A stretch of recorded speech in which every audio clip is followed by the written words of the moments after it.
ఒక సిరంజి ద్వారా పంపుతున్నట్టుగా వీడియోలు వచ్చినాయి. టిష్యూ పేపర్ పెట్టి బాగా దాన్ని ప్రెస్ చేసి తీస్తే కలర్ అడిగితే కలర్ ఉండదు. పప్పులో కలర్లు వాడటం కానీ, చికెన్ 65 వాటిలో కలర్లు వాడటం కానీ, ప్రీపెయిడ్ ఫుడ్లో కలర్ వాడితే అది అన్సేఫ్, అంటే అది తినటానికి పనికిరాదు.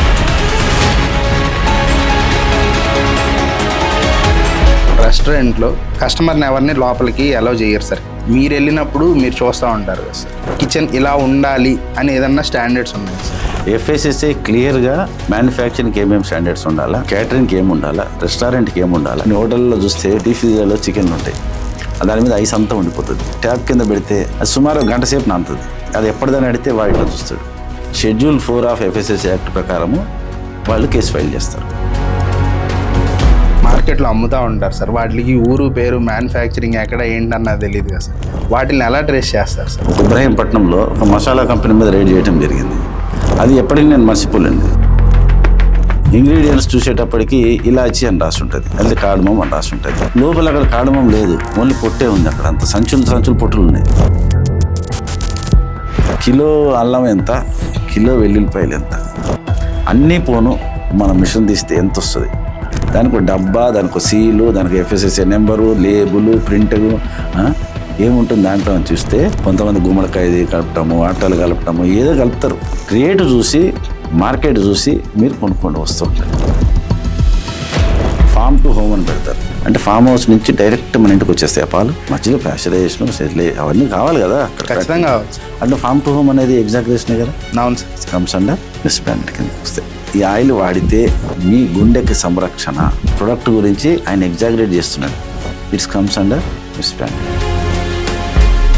చాలామంది ఈ స్విగ్గీ, జొమాటో లాంటి ఆన్లైన్ డెలివరీ యాప్స్ మీద ఎక్కువ డిపెండ్ అవుతున్నారు సార్. మనం హోటల్కి వెళ్ళి తింటే 350 రూపాయలు బిర్యానీ, స్విగ్గీ జొమాటోలో 240కే పెడతాడు. ప్లస్ ఈరోజు ఆఫర్ అంటే 100 రూపాయలు అంటాడు. అంటే ఎంత వచ్చింది మనకి? 140కి వచ్చింది. అయినా మన చుట్టం కాడు కదా. ఏం సార్ నేను ఆ హోటల్లో తింటే ఆ పూరి సైజ్ అంత ఉంది, ఇంటికి వస్తే ఆన్లైన్లో అంటే నువ్వు ఎంత ఇచ్చావన్నా? ఇంత రేట్ అన్న. అక్కడ ఎంత ఉంది రేట్ అన్న? మాకు ఆఫర్ ఉంది సార్ అని. ఆఫర్ కాబట్టి చిన్నగా ఇచ్చాడు అన్న. అదే హోటల్కి వెళ్తే పూర్తిగా ఇచ్చేవాడు వాడు. బిర్యానీ ఆర్డర్ చేశాను అనుకోండి సార్, అందులో ఏ బొద్దింకో ఏదో వచ్చింది అనుకోండి సార్. నేను సగం తిన్నాక కనిపించింది సార్. తయారు చేసి హోటల్ నుంచి వచ్చింది కదా. అవును సార్. వచ్చిందని మీకు లైబుల్ ఉంటుంది, మీరు చేయొచ్చు కేసు. అవతల ఛాన్స్ చేయకూడదు. కంప్లైంట్ చేయాలనుకున్నప్పుడు పర్ఫెక్ట్గా దాన్ని తీసుకెళ్ళి మనం కన్జ్యూమర్ కోర్టులో వేయాలి. నేను ఒక మూవీలో చూశాను సార్, 5 స్టార్ హోటల్లో వాడింది తర్వాత 3 స్టార్ హోటల్కి తీసుకెళ్తారని. 3 స్టార్ నుంచి సార్ ఇక్కడ వచ్చే బజ్జీలు బండి వాడంతా అక్కడి నుంచి తెచ్చిన ఆయిల్ డబ్బాలు వాడుతున్నారు సార్. 1000 రూపాయలకి డబ్బా ఇచ్చిపోతున్నారు సార్. ఏం బాబు ఈ డబ్బాలు ఏంటి ఇట్లా నూనె ఉంది, ఒకసారి TPC మీటర్ తెద్దామని. మనకు కొన్ని వీడియోల వల్ల ఏమైపోతుందంటే జనానికి అదేదో కానేస్తే దాంట్లో అంతా కలర్ అంతా వచ్చేస్తుంది, క్లియర్ అయిపోతుంది ఆయిల్ అంటారు. పెసరపప్పు షాప్లోకి వెళ్తే మీకు లైట్గా కలర్ ఉందనుకో దాన్ని పట్టించుకోడేవాడు. కొంచెం ఎల్లో కలర్ కనపడుతుంది పెసరపప్పు, ఇట్లా వేసి చేతులు వేసుకుని ఇట్లా చూస్తాడు, ఏదో మంచి ముత్యాలలాగా చూడంగానే చక్కగా మెరుస్తున్నాయి అనుకోండి, అది ఇచ్చేయండి సార్ చాలా బాగుంది. That is added colour green గ్రామ్తా. సూపర్ మార్కెట్కి వెళ్ళినప్పుడు కరెక్ట్గా కౌంటర్ దగ్గరే పెడతాడు కొన్ని వస్తువులు. మీరు అబ్జర్వ్ చేశారు, ఎక్స్పైరీ డేట్ దగ్గరగా ఉన్న వాటిని మీ చేతికి అందేలా పెడతాడు. ఫ్రెష్ స్టాక్ ఎప్పుడు వెనక పెడతాడు. మీరు ఎక్కడైనా అబ్జర్వ్ చేయండి, ఏ సూపర్ మార్కెట్లో అయినా. చాలామంది స్వీట్ షాప్లో కూడా సేమ్ డే కన్జ్యూమ్ అంటారు, తెల్లారిపోయినా ఉంటుంది, బాగుండాలో చూసుకుని పెడతాడు. చాలా అబ్జర్వ్ చేయండి. స్వీట్ షాప్కి వెళ్ళి అవో 1 కిలో వేయండి, 1 కిలో వేయండి, అన్ని కలిపి 1 kg వేయండి అంటే ఇక్కడ నిలబడతాడు. ఈయన కొంచెం చూసి అది ఎట్లా చూస్తే దాని మీద ఏమైనా ఫంగస్ ఉంటాడు, ఇట్లా అనేసి తీసేసి కూడా ఇచ్చేస్తాడు పైన లేయర్. పొద్దున్న 7ంటికి వెళ్ళిన ఎప్పటిదంటే పొద్దున్న అప్పుడే అంటాడు, 11ంటికి వెళ్ళిన ఎప్పటిదంటే అప్పటిదే అంటాడు. మోమోస్ తిని ఆ ఫ్యామిలీలో 2 చనిపోయారు సార్. వచ్చారు కదా ఫుడ్ సేఫ్టీ ఆఫీసర్లు వచ్చారు, దాన్ని మూసేశారు అని. ఎక్కడ సేల్ ఉంటే అక్కడ ఫుడ్ సేఫ్టీ ఆఫీసర్ ఉంటాడు సార్. ఇప్పుడు ఎట్లుంటుందంటే బండి దగ్గరికి మనం వెళ్ళి ఏదైనా టిఫిన్ తినేటప్పుడు ఆ పేపర్ చెయ్యి అక్కడే దురుస్తాడు, ఆ బట్టకే దురుస్తాడు, డబ్బులు ఆ బట్టకే చూసుకుంటాడు, దగ్గిన ఆ బట్టకే దగ్గుతాడు. పానీపూరి బండి ఫేమస్, పక్కన మురుక్కాల ఉంటుంది, ఆ పక్కనే పెడతాడు. ప్రజలంతా ఆ మురుక్కాల స్మెల్ కంటే వాళ్ళు తినేసి ఆ రుచి కోసమే ఉంటుంది, కానీ ఈ చుట్టుపక్కల పరిసరాలు చూసుకోరు. మంచిసేపు డిపార్ట్మెంట్లు అన్నీ చేయలేవు కదా, సాధ్యమైనంత వరకు అవాయిడ్ చేస్తే బెస్ట్ ఉంటుంది. కీడాకోలా అని ఒక మూవీ వచ్చింది, చూడలేదు. అందులో ఒక చిన్న బొద్దింగా కూల్ డ్రింక్ బాటిల్లో ఉండిపోయింది సార్. అది ఉన్నప్పుడు మనం ఓపెన్ చేయొచ్చా, ఓపెన్ చేయకూడదా సార్? కీడి కనబడ్డప్పుడు దాన్ని ఓపెన్ చేసి దేని మీరు వేసిరంట. నేను అనుకోని కంప్లైంట్లు ఉంటాయి, బిర్యానీ అంతా తినేసిన తర్వాత లాస్ట్ ఇంటికి వచ్చింది అంటాడు, ప్లేట్లో ఏముండదు సార్. మరి ఎందుకు తిన్నారు బాబు అంటే లాస్ట్లో కనబడింది సార్ అంటాడు. అంటే మనం చేస్తే పర్ఫెక్ట్గా ఉండాలి కంప్లైంట్. కిచెన్ ఎప్పుడు డైనింగ్ హాల్లో విజిబుల్గా ఉంటే చాలా బాగుంటుంది అనేది నా కోరిక. ఇప్పుడు బయటికి వెళ్ళి తినమంటారా వద్దంటారా సార్? బయట తీసుకునే షర్ట్ కానీ బయట డ్రెస్సులు కానీ ఒకటి 10 సార్లు చూస్తాం మనం. కాడ బాగానే ఉందా, టెక్స్చర్ బాగుంది. లోపలికి వెళ్ళే ఆహారానికి కొంచెం జాగ్రత్త వహిస్తే ఆరోగ్యం బాగుంటుంది. అందరికీ నమస్కారం. Welcome to open mic with Prem. ఈరోజు మనం మాట్లాడుకోబోయే అంశం ఆహార నాణ్యత, మన భద్రత. దీని గురించి మనకి డీటెయిల్గా ఎక్స్ప్లెయిన్ చేయడానికి తెలంగాణ డిప్యూటీ ఫుడ్ కంట్రోలర్గా చేసినటువంటి విజయ్ గారు మనతో పాటు ఉన్నారు.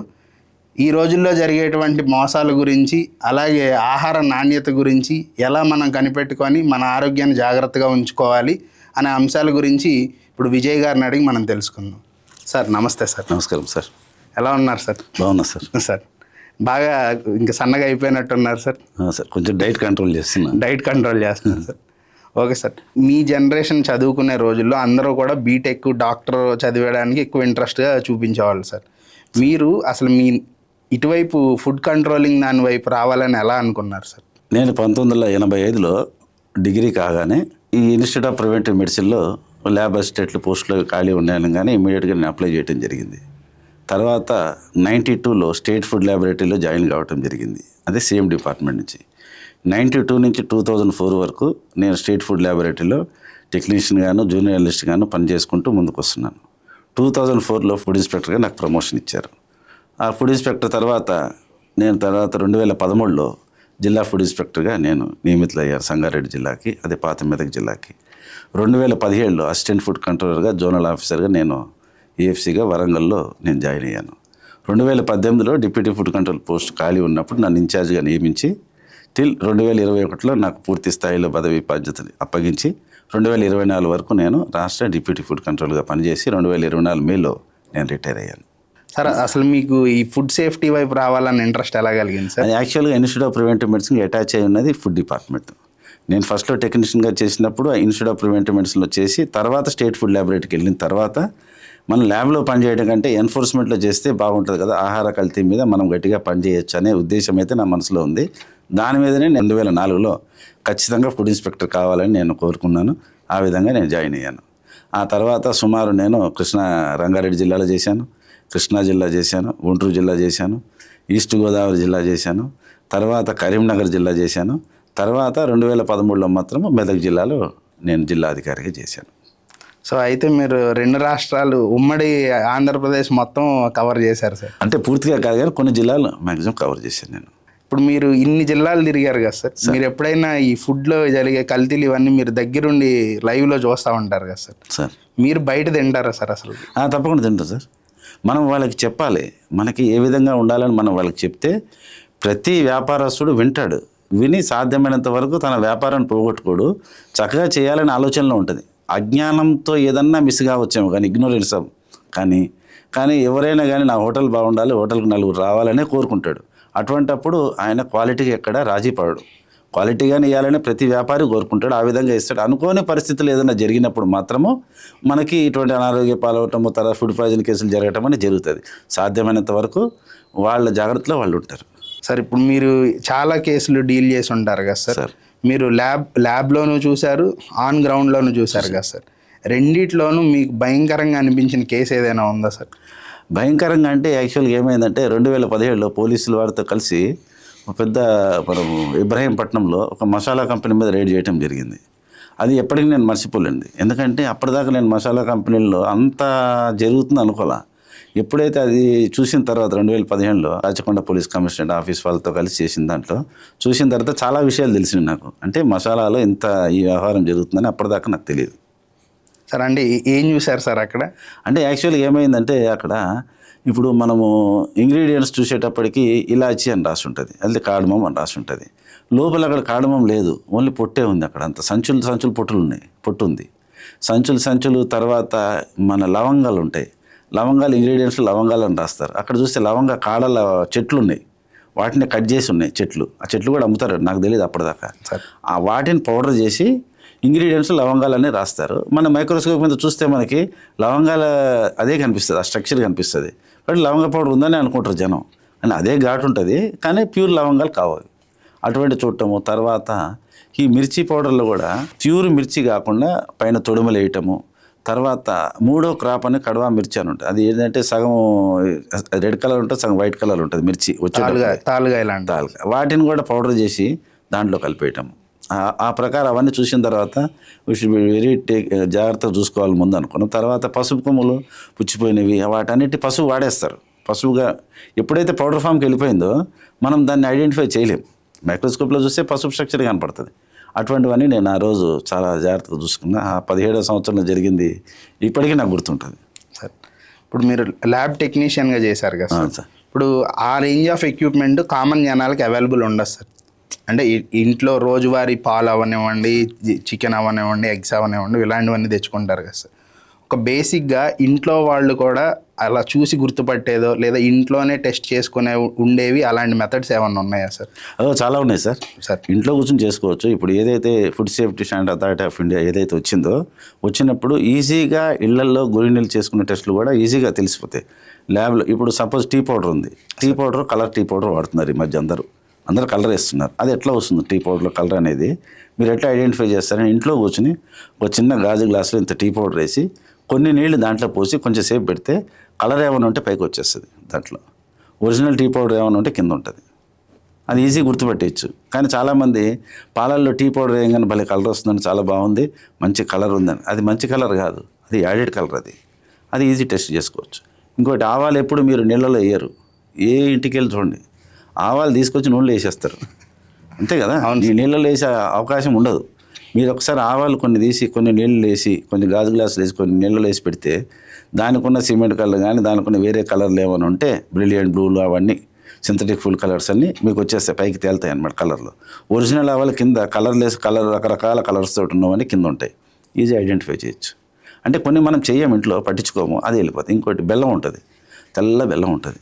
అందరు తెల్ల బెల్లమే కొంటా అంటారు ఎక్కడికి వెళ్ళినా.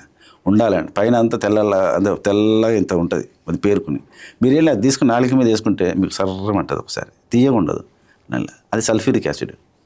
సల్ఫర్ డైఆక్సైడ్ ఎప్పుడైతే ఎక్కువ వేస్తారో అది నాలుక మీద పెట్టినప్పుడు అది యాసిడ్ వస్తుంది. మనం ఏంటంటే దాన్ని ఎందుకు చేస్తారంటే కొంత మోతాదు వరకు ప్రభుత్వం అనుమతి ఇచ్చింది. 70 ppm అంటే 70 parts per million వరకే 1 kgకి వాడాలి. వీళ్ళు ఏంటంటే అధిక మొత్తాదులు వేస్తేనే కలర్ వస్తుంది. అది కలర్ వచ్చినప్పుడు ఆటోమేటిక్గా తెల్ల బెల్లం బాగుందనే కొంటాడు ఎవరైనా. తెల్ల బెల్లం వల్ల ఇబ్బందులు అవి అట్లా ఈజీగా చేసుకునే ఉన్నాయి, చాలా ఉన్నాయి టెస్టులు మనం చేసుకుంటే ఇంట్లో. సార్ ఇవి అరిసెల్లో తెల్లగా ఉండాలి కాబట్టి మేము తెల్ల బెల్లమే కొంటామని అంటారు కదా సార్. వినియోగదారు డిమాండ్ చేస్తున్నాడు కాబట్టి వాళ్ళు అలా చేస్తున్నారని అనుకో. అంటే వినియోగదారుడు ఎక్కువ దానికే మోజు పెడతాడు ఎక్కువ. మరి ఇప్పుడు మీరు పెసరపప్పు ఉంది, పెసరపప్పు షాప్లోకి వెళ్తే మీకు కొంచెం లైట్ ఎల్లో కలర్ లైట్గా కలర్ ఉంది అనుకో, దాన్ని పట్టించుకోడేవాడు. కొంచెం ఎల్లో కలర్ కనపడుతున్నాడు పెసరపప్పు, ఇట్లా వేసి చేతులు వేసుకుని ఇట్లా చూస్తాడు, ఏదో మంచి ముత్యాలలాగా చూడంగానే చక్కగా మెరుస్తున్నాయి అనుకోండి, అది ఇచ్చేయండి సార్ చాలా బాగుందంటారు. That is added colour green gram dal. దానికి పాత పప్పుకి వాళ్ళు టాట్రాజిన్ అని సింథటిక్ ఫుడ్ కలర్ యాడ్ చేసి మార్కెట్ రిలీజ్ చేసి దానికి పెసరపప్పు ఈజీ కనపడుతుంది మనకి.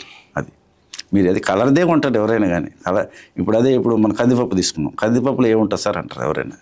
ఇంట్లో మామూలు కందిపప్పులు ఏముంటుందంటే పప్పులు వస్తాయి మామూలు పట్టిస్తారంట. ఆ కందిపప్పు ఏదైతే మిల్లులో బయటకు వస్తుందో అంత కలర్ ఉండదు పప్పు. దానికి oil drop by drop oil వేసుకుంటూ తిప్పుతుంటారు. దాన్ని తిప్పుతున్నప్పుడు దానికి షైనింగ్ అనేది వస్తుంటుంది కందిపప్పు. అది కూడా కొంతకాలమే ఉంటుంది పప్పు, అదే షైనింగ్. అది మార్కెట్ రిలీజ్ చేస్తారు. అంటే దానివల్ల నష్టం ఏంటి అంటారు. అది ఎడిబుల్ ఆయిల్, మంచి ఎడిబుల్ ఆయిల్, నష్టమేం లేదు. కానీ అది ఒరిజినల్ పప్పు కాదు అంట నేను. ఇంకోటి పప్పులో కలర్ వేస్తారు కొంతమంది, టాట్రాజిన్ కలర్ బాగా కనపడాలి. అది మీరు కడిగేటప్పుడు పోతుంది కదా అంటారు చాలామంది. కానీ that is not allowed by the FSSAI. పప్పులో కలర్లు వాడటం కానీ, వండిన వస్తువుల్లో కలర్లు వాడటం కానీ, చికెన్ 65 వాటిలో కలర్లు వాడటం కానీ, బిర్యానీలో కలర్ వాడటం కానీ, ఏ ప్రీపెయిడ్ ఫుడ్లో కలర్ వాడితే అది అన్సేఫ్, అంటే అది తినటానికి పనికిరాదు. Unsafe food is not a food అని FSSAI డిక్లేర్ చేసింది. అటువంటిప్పుడు కలర్స్ దేనికి అంటారు మీరు? ఓన్లీ స్వీట్స్ వరకు 100 parts per million 100 ppm per kg మాత్రమే లడ్డూలో వాటిల్లో వాడాలి. మిగిలిన దానికి కలర్ ఎప్పుడు వాడకూడదు. కలరు ఎప్పుడైనా డేంజరే సార్. మరి ఇప్పుడు రెస్టారెంట్స్లో ఒక రెస్టారెంట్లో బిర్యానీనేమో ఒక టైప్ ఆఫ్ కలర్ ఉంటుంది, ఇంకో దాంట్లోనేమో ఇంకో టైప్ ఆఫ్ కలర్ ఉంటుంది. అంటే పేర్ల ప్రస్తుతం సార్, బట్ ఇప్పటికీ స్టిల్ అలాగే వాళ్ళు రన్ చేస్తూ ఉంటారు కదా సార్. లేదు సార్, ఈవెన్ స్టార్టర్స్ కూడా సార్, చికెన్ అదే ఉంటుంది, మసాలా అదే ఉంటుంది, ఇంగ్రీడియంట్స్ అయ్యే ఉంటాయి, టేస్ట్ అదే ఉంటుంది. కానీ 65కి ఈ కలర్ అని చెప్పి, 555కి ఈ కలర్ అని, మెజెస్టిక్కి ఈ కలర్ అని చెప్పేస్తారు కదా సార్. ఏదో 3 కలర్స్ వరకు లీగల్ అని చెప్తారు కదా సార్. లేదు సార్, కలర్స్ యాక్చువల్గా 2 టైప్స్ ఆఫ్ కలర్స్ ఉంటాయి. ఒకటి న్యాచురల్ కలర్స్ ఉంటాయి, అంటే న్యాచురల్గా వాళ్ళు ఏంటంటే కలర్స్ని కొన్ని ఫ్రూట్స్ నుంచి వాటిని తీసుకుని కలర్స్ని you can use. Synthetic food colours అన్నీ వాడకూడదు. మనకి ఇప్పుడు టాట్రాజన్, సన్సెట్ ఎల్లో, ఆరెంజ్ ఇవన్నీ ఉన్నాయి కదా, ఏ కలర్స్ అయితే ఇవన్నీ ఉన్నాయో సార్, మన బ్రిలియంట్ బ్లూ ఇవన్నీ సింథటిక్ ఫుడ్ కలర్సే. ఇవి ఎట్టి పరిస్థితుల్లో ప్రిపేర్డ్ ఫుడ్లో వాడటానికి లేదు. ఒకవేళ మీరు వాడదలుచుకుంటే బిర్యానీలో మనకి సాఫ్రాన్ అని వస్తుంది, ఐడియా ఉంది, కుంకుమ పువ్వు. కుంకుమ పువ్వు, దాన్ని చిన్న కలర్ తీసుకుంటే అది హెల్త్కి మంచిది, అది కలర్ బాగా వస్తుంది. లేదంటారా పసుపు కలర్ వేసుకోవచ్చు, పసుపు ఉంటుంది కదా, పసుపు కలర్. ఇది లేకపోతే మీకు కర్ణాటక సైడ్ నుంచి మిర్చి వస్తుంది ఒకటి, రెడ్ కలర్ మిర్చి, అది కారం ఉండదు కానీ కలర్ బాగుంటుంది మిర్చి, అది ఒరిజినల్ పంట. దాని నుంచి మీరు కలర్ తీసుకుని వేసుకోవచ్చు. అంతేగాని సింథటిక్ ఫుడ్ కలర్స్ అనేది FSSAI టోటల్ బ్యాన్ చేసింది. Unsafe food is not a food అనే ఫిక్స్ అనమాట. అది ఇప్పుడు సమ్మర్ వస్తుంది కదా సార్, ఈ వాటర్ మెలన్స్ అంతా కూడా చాలామంది కొంటూ ఉంటారు సార్. నేను యూట్యూబ్లో రకరకాల వీడియోలు చూశాను సార్. ఒకళ్ళేమో పేపర్ తీసుకొని వాటర్ మెలన్ కట్ చేసి ఇలా అంటించి ఇదిగో చూసారా ఇది కలర్ వచ్చింది అంటారు. ఇంకొకళ్ళేమో చెయ్యిలా పట్టుకొని ఇలా అంటారు. కొంతమంది ఏమో కలర్ ఉంటేనే అది న్యాచురల్గా వచ్చే కలర్ అంటారు. అసలు వాటర్ మెలన్ దాంట్లో కూడా ఏదైనా కల్తీ చేస్తారా సార్? ఈ టెస్ట్ మనం ఎలా చేసుకోవాలి? ఇది యాక్చువల్గా యూట్యూబ్లో వాళ్ళు ఎవరో వచ్చి ఇంజెక్ట్ చేసి కలర్ వచ్చింది, కానీ పండుకి ఆటోమేటిక్ కలర్ వస్తుంది. నెంబర్ 1. ఇంకా మీకు అనుమానం ఉంటే టిష్యూ పేపర్ తీసుకోవాలి సార్. అంతేగాని మామూలు వైట్ పేపర్, ఎప్పుడు వైట్ పేపర్ కానీ న్యూస్ పేపర్లు కానీ ఎప్పుడు వాడద్దు సార్. టిష్యూ పేపర్ తీసుకుని కరెక్ట్ దానికి అద్ది మీరు చూసుకుంటే దానికి అంటుకుంటే కలర్ ఏమైనా యాడ్ చేసేయడం చూసుకోవాలి. ఎందుకంటే ఒక సిరంజి ద్వారా పంపుతున్నట్టుగా వీడియోలు వచ్చినాయి, కానీ అన్ని కాయలకి అన్ని సిరంజీలు వాడతాడా అనే డౌట్ వస్తుంది ఇంత. కానీ ఒకవేళ అనుమానం నివృత్తి చేసుకోవాలి మానవుడు, లేకపోతే అది తిన్నప్పటి నుంచి మనకు అనుమానమే ఉంటుంది. అసలు ఆ కలర్ అనవసరం, తిన్న అది మంచి కలరు కాదు, అనవసరంగా పండు తినటం వల్ల లాభం కంటే మానసికంగా మనకి పండు తినటం వల్ల బాధ మనసులో నుంచి వచ్చేస్తుంటుంది. చాలామంది అంటారు అదేది రోగుల దగ్గరికి పళ్ళు తీసుకెళ్ళి ఇస్తాం మనం అది పేషెంట్లకి, కానీ పళ్ళు తిని పేషెంట్లు అవ్వకూడదురా బాబు ఎవరు అనేది ఉంది.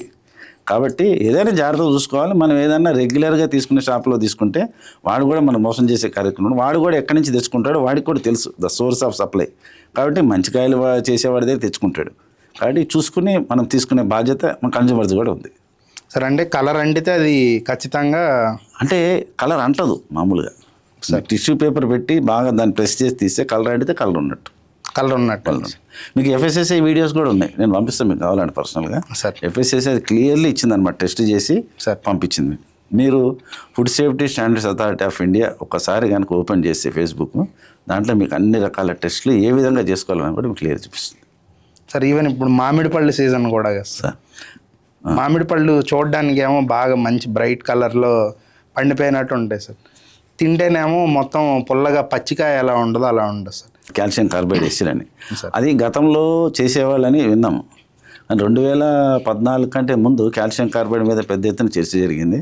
హైకోర్టులు, రాష్ట్ర హైకోర్టులు, సుప్రీంకోర్టులు అందరూ డిసిషన్ ఇచ్చినాయి. కాల్షియం కార్బైడ్ ఎట్టి పరిస్థితుల్లో వాడేది లేదు.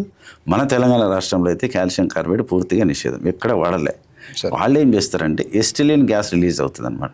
ఎస్టిలిన్ గ్యాస్ దానికి పర్మిషన్ ఉంది, దాన్ని వాడతారు. కానీ ఇది కాల్షియం కార్బోనేట్ వేయటం లేదు. దానికి ఒక ప్రొసీజర్ ఇచ్చింది FSSAI. ఆ ప్రొసీజర్ ప్రకారం పళ్ళు పండించుకోవాలి అంతే. ఇథిలిన్ గ్యాస్ తెచ్చుకోవాలి, ఎస్టిలిన్ కంటే ఇథిలిన్ గ్యాస్తో పండించుకోవాలి. ఎస్టిలిన్ గ్యాస్లో ఇవన్నీ ఏది ముట్టుకోవద్దు. ఇథిలిన్ పౌడర్ తోటి చేసిన గ్యాసే రిలీజ్ అవుతుంది. ఇంకెప్పుడు దానికి అటాచ్ డైరెక్ట్గా పెట్టకూడదు. ఒక రూమ్లో పెట్టినామంటే ఆ రూమ్లో ఇథిలిన్ ఛాంబర్లోనే పెట్టాలి. దాంట్లో నుంచి పళ్ళు పండుతాయి, కానీ టైం పడుతుంది. ఇప్పుడు దేనికైనా టైం పడాలి. టైం పడిన దాన్నే తినాలి. కానీ ఇవాళ పళ్ళు తెచ్చేసాము, వీళ్ళు కట్ చేసాము, ఇవాళే పడిపోతే మీకు రెండో రోజు ఉండదు కదా సార్. అందుకని వీళ్ళు వర్తకుల మీద కూడా మీరు వాళ్ళకు కూడా అవగాహన సదస్సులు పెట్టాము సార్. మన మెయిన్ మార్కెట్లో అవగాహన సదస్సులు పెట్టాము. తర్వాత పోలీస్ పెట్రోలింగ్ చేసింది, మన ఫుడ్ ఇన్స్పెక్టర్లు పట్టుకున్నారు, చాలా చేశారు. పళ్ళ విషయంలో మాత్రం ఎప్పుడు రాజీ పడదు. ఎందుకంటే నేను అన్నా కదా, అనారోగ్యం ఉన్నవాడే పళ్ళకు వాడికి ఇచ్చి మన ఆరోగ్యం పాడు చేయకూడదు. కాబట్టి ఆ విషయంలో జాగ్రత్త పడాలి. ప్రభుత్వాలు కూడా ఖచ్చితంగా పట్టినది ఆ విషయంలో. హార్టికల్చర్ డిపార్ట్మెంట్ ఆల్సో చాలా బాగా చేస్తుంది. మా ఫుడ్ సేఫ్టీ డిపార్ట్మెంట్ అయితే ఇంకా ఏప్రిల్ మాసం నుంచి జూన్ మాసం వరకు ఈ పని మీద ఉంటారు. సార్, ఈ మధ్య సోషల్ మీడియాలో చాలా రెస్టారెంట్స్ మీద మీరు రైడ్కి వెళ్ళినప్పుడు వాటి గురించి ఫొటోస్ అవి పోస్ట్ చేస్తూ ఉంటారు కదా. అందులో వాడే టెర్మినాలజీ కామన్ జనాలకు అర్థం అవ్వాలంటే కొన్ని టిప్స్ ఏదన్నా చెప్తారా సార్? ఏమున్నాయి పదాలు చెప్పండి. ఇన్ఫెస్టేషన్ అంటారు. అవును సార్. ఇన్ఫెస్టేషన్ అంటే పురుగు పట్టిన వ్యవహారం. సార్, హైజెనిక్ కండిషన్స్, అది శుభ్రత పరిశుభ్రం మన రెగ్యులర్ వాడేదే. హైజీనిక్ కండిషన్స్, శానిటరీ కండిషన్స్ బాగుండాలి అంటాం మామూలు మనం చూసినా కానీ. అది అంటే మనకి ప్లేస్లోకి వెళ్తే మనకి కొంచెం శుభ్రత పరిశుభ్రత కనబడాలా. తర్వాత రుచి ఒకటే ముఖ్యం కాదు, చుట్టూ పరిసరాలు బాగుంటాయి. ఇంతమంది చుట్టూ బాగా లేకుండా మన కొంతమంది పచ్చిమిరపకాయల బళ్ళు పెడతారు, లేకపోతే పానీపూరి బండి ఫేమస్, పక్కన మురుక్కాలు ఉంటుంది ఆ పక్కనే పెడతాడు. ప్రజలంతా మురుక్కాల స్మెల్ కంటే వాళ్ళు తినేసి ఆ రుచి కోసమే ఉంటుంది కానీ ఈ చుట్టుపక్కల పరిసరాలు చూసుకోరు. నేనేమంటా అంటే పరిసరాలు బాగుంటేనే మీరు తినండి, లేకపోతే సాధ్యమైనంత వరకు యాజ్ ఎ కన్జ్యూమర్గా మన బాధ్యత కూడా అది. కాబట్టి దాన్ని మనం హక్కులు ఎట్లా ఉన్నాయో బాధ్యతలు కూడా వీళ్ళు ఉంటాయి. మంచిసేపు డిపార్ట్మెంట్లు అన్నీ చేయలేవు కదా, కొంత మనం కూడా ఇక్కడ బాగుండలేండి, ఎందుకు వాతావరణం చుట్టూ బాగాలేదు అని సాధ్యమైనంత వరకు అవాయిడ్ చేస్తే బెస్ట్ అంట. ఎందుకంటే రేపు పొద్దున అందరూ కలిసి హాస్పిటల్కి వెళ్ళాలి, ఇబ్బంది కదా సార్. ఇప్పుడు హైజీన్ వాతావరణం అన్నారు కదా సార్, అంటే ఒక బేసిక్ ఒక రెస్టారెంట్లో ఇప్పుడు కస్టమర్ని ఎవరిని లోపలికి అలౌ చేయరు సార్, కిచెన్లోకి నాకు తెలిసి అయితే అలౌ చేయరు సార్. మీరు వెళ్ళినప్పుడు మీరు చూస్తూ ఉంటారు కదా సార్, ఒక బేసిక్ కిచెన్ ఇలా ఉండాలి అని ఏదన్నా స్టాండర్డ్స్ ఉన్నాయా సార్? ఎఫ్ఎస్ఎస్ఏ క్లియర్గా మ్యానుఫ్యాక్చరింగ్కి ఏమేమి స్టాండర్డ్స్ ఉండాలా, క్యాటరింగ్కి ఏమి ఉండాలా, రెస్టారెంట్కి ఏమి ఉండాలా, డిస్ట్రిబ్యూషన్కి ఏమి ఉండాలా, ఎక్కడో వండి ఇక్కడ సప్లై చేసే ప్లేస్లు ఉంటాయి అవన్నీ తెచ్చుకుని దానికి ఏమేమి ఉండాలని ప్రతి దానికి ఒక చెక్ లిస్ట్ ఇచ్చింది. ఆ చెక్ లిస్ట్ ప్రకారము కన్సర్న్ ఏరియా ఫుడ్ ఇన్స్పెక్టర్ వచ్చి చెక్ చేసి వెళ్తాడు. ఏ తేడా ఉన్నా షెడ్యూల్ 4 ఆఫ్ ఎఫ్ఎస్ఎస్ఏ యాక్ట్ ప్రకారము వాళ్ళు కేసు ఫైల్ చేస్తారు సార్. దాంట్లో షెడ్యూల్ 4 అంటే దానికి శాంపుల్ తీయక్కర్లా, శాంపుల్ తీయటాలు, ల్యాబ్కి పంపటాలు, రిపోర్ట్ ఇవేం అవసరం లేదు. హైజీనిక్ కండిషన్స్, శానిటరీ కండిషన్స్ ఏ విధంగా ప్రివైల్ బాగున్నాయా లేవా, అందులో ఏమన్నా డీవియేషన్స్ ఉంటే వీళ్ళ ఫొటోస్ తీసి ఓనర్స్ని నిలబెట్టి విట్నెస్ నిలబెట్టి ఫొటోస్ తీసి ఆ డ్రైనేజీ, వండే వ్యవహారము, బయటకు వచ్చే వ్యవహారము, తర్వాత చెత్తపుట్టల మూతలు ఉన్నాయా లేవా, వీటన్నిటి ఫోటోలు తీసి కన్సర్న్ అడిషనల్ కలెక్టర్ దగ్గర డైరెక్ట్గా షెడ్యూల్ 4 కేసు కింద ఫైన్ కోసం మళ్ళీ కేసులు వేస్తారనమాట. అప్ టు 2 lakhs వరకు ఫైన్ వేసే అధికారం అడిషనల్ కలెక్టర్కి ఉంటుంది సార్. ఇప్పుడు మీరు చెప్పినప్పుడు ఒక్కొక్క మ్యానుఫ్యాక్చరింగ్ యూనిట్కి ఒక టైప్ ఆఫ్ డిస్ట్రిబ్యూషన్ అవి ఏంటో చెప్తారా సార్? అవి చెక్ లిస్ట్ అని ఉంటుంది. ఒక్కో చెక్ లిస్ట్కి ఒక్కొక్క క్వశ్చన్కి ఇన్ని మార్కులు అని ఉంటుంది సార్. మీకు నేను పర్సనల్గా మీకు నేను హ్యాండ్ ఓవర్ చేస్తే ఇప్పుడే పంపిస్తే మీకు అది మీరు చూసుకోవచ్చు అనమాట. అంటే ఒక 10-12 అది క్యాడర్స్ ఉంటాయి, ఆ ప్రకారం చూసుకోవచ్చు. మ్యానుఫ్యాక్చరింగ్ ఎట్లుంటుంది, క్యాటరింగ్ ఎట్లుండాలా, తర్వాత ఫ్రూట్స్ ఒకటే కట్ చేసి పంపించేసి ఉంటాయి, ఫ్రూట్స్ కట్ చేసి ప్యాక్ చేసే ఇండస్ట్రీస్ ఉంటాయి. తర్వాత మన ఇప్పుడు మామిడి పళ్ళ సీజన్లో ఓన్లీ జ్యూస్ ఒక్కటి తీసుకుంటారు, రైట్, మామిడి పళ్ళు జ్యూస్ తీసుకుంటారు చూసారా, జ్యూస్ తీసి ప్యాక్ చేసి ఎక్స్పోర్ట్ చేసి దానికి ఏమేమి ఉండాలా, తర్వాత రిటైలర్కి ఏమి ఉండాలా, అన్ని దేని దానికే ఉంటుంది, ఒకదానికొకటి ఉండదు అనమాట. అంటే మినిమం ఇవి కంపల్సరీ ఉండాలి, దానికి ఇన్ని మార్కులు అని ఉంటుంది. దాన్ని బట్టి యూ కెన్ ఎవాల్యుయేట్. మీరు చక్కగా అక్కడే కూర్చుని మీరు లెక్కలేసి అసలు వీడు ఉన్నాడా, పూర్లో ఉన్నాడా, బాగుందా లేదా అని యూ కెన్ డిసైడ్. అవి కూడా వాళ్ళు ఇస్తారు కింద, చాలా మీకు నేను ఇస్తాను ఇప్పుడు నేను. సార్ ఇప్పుడు మీరు మాట్లాడుతున్నప్పుడు manufacturing date, best before, expiry అని చెప్పి 3 కేటగిరీల్లో మనం దాని మీద ప్రింట్ అయ్యి వస్తూ ఉంటాయి సార్. వాటి మూడింటికి డిఫరెన్స్ ఏంటి సార్? మ్యానుఫ్యాక్చరింగ్ డేటు ఏ రోజైతే తయారైంది ఆ రోజు. బెస్ట్ బిఫోర్ అంటే ఆ రోజు కంటే ఆ రోజే లాస్ట్, అంతకంటే ముందు తర్వాత తింటే అది బాగుండదని కంపెనీ వాడు చెప్తున్నాడు.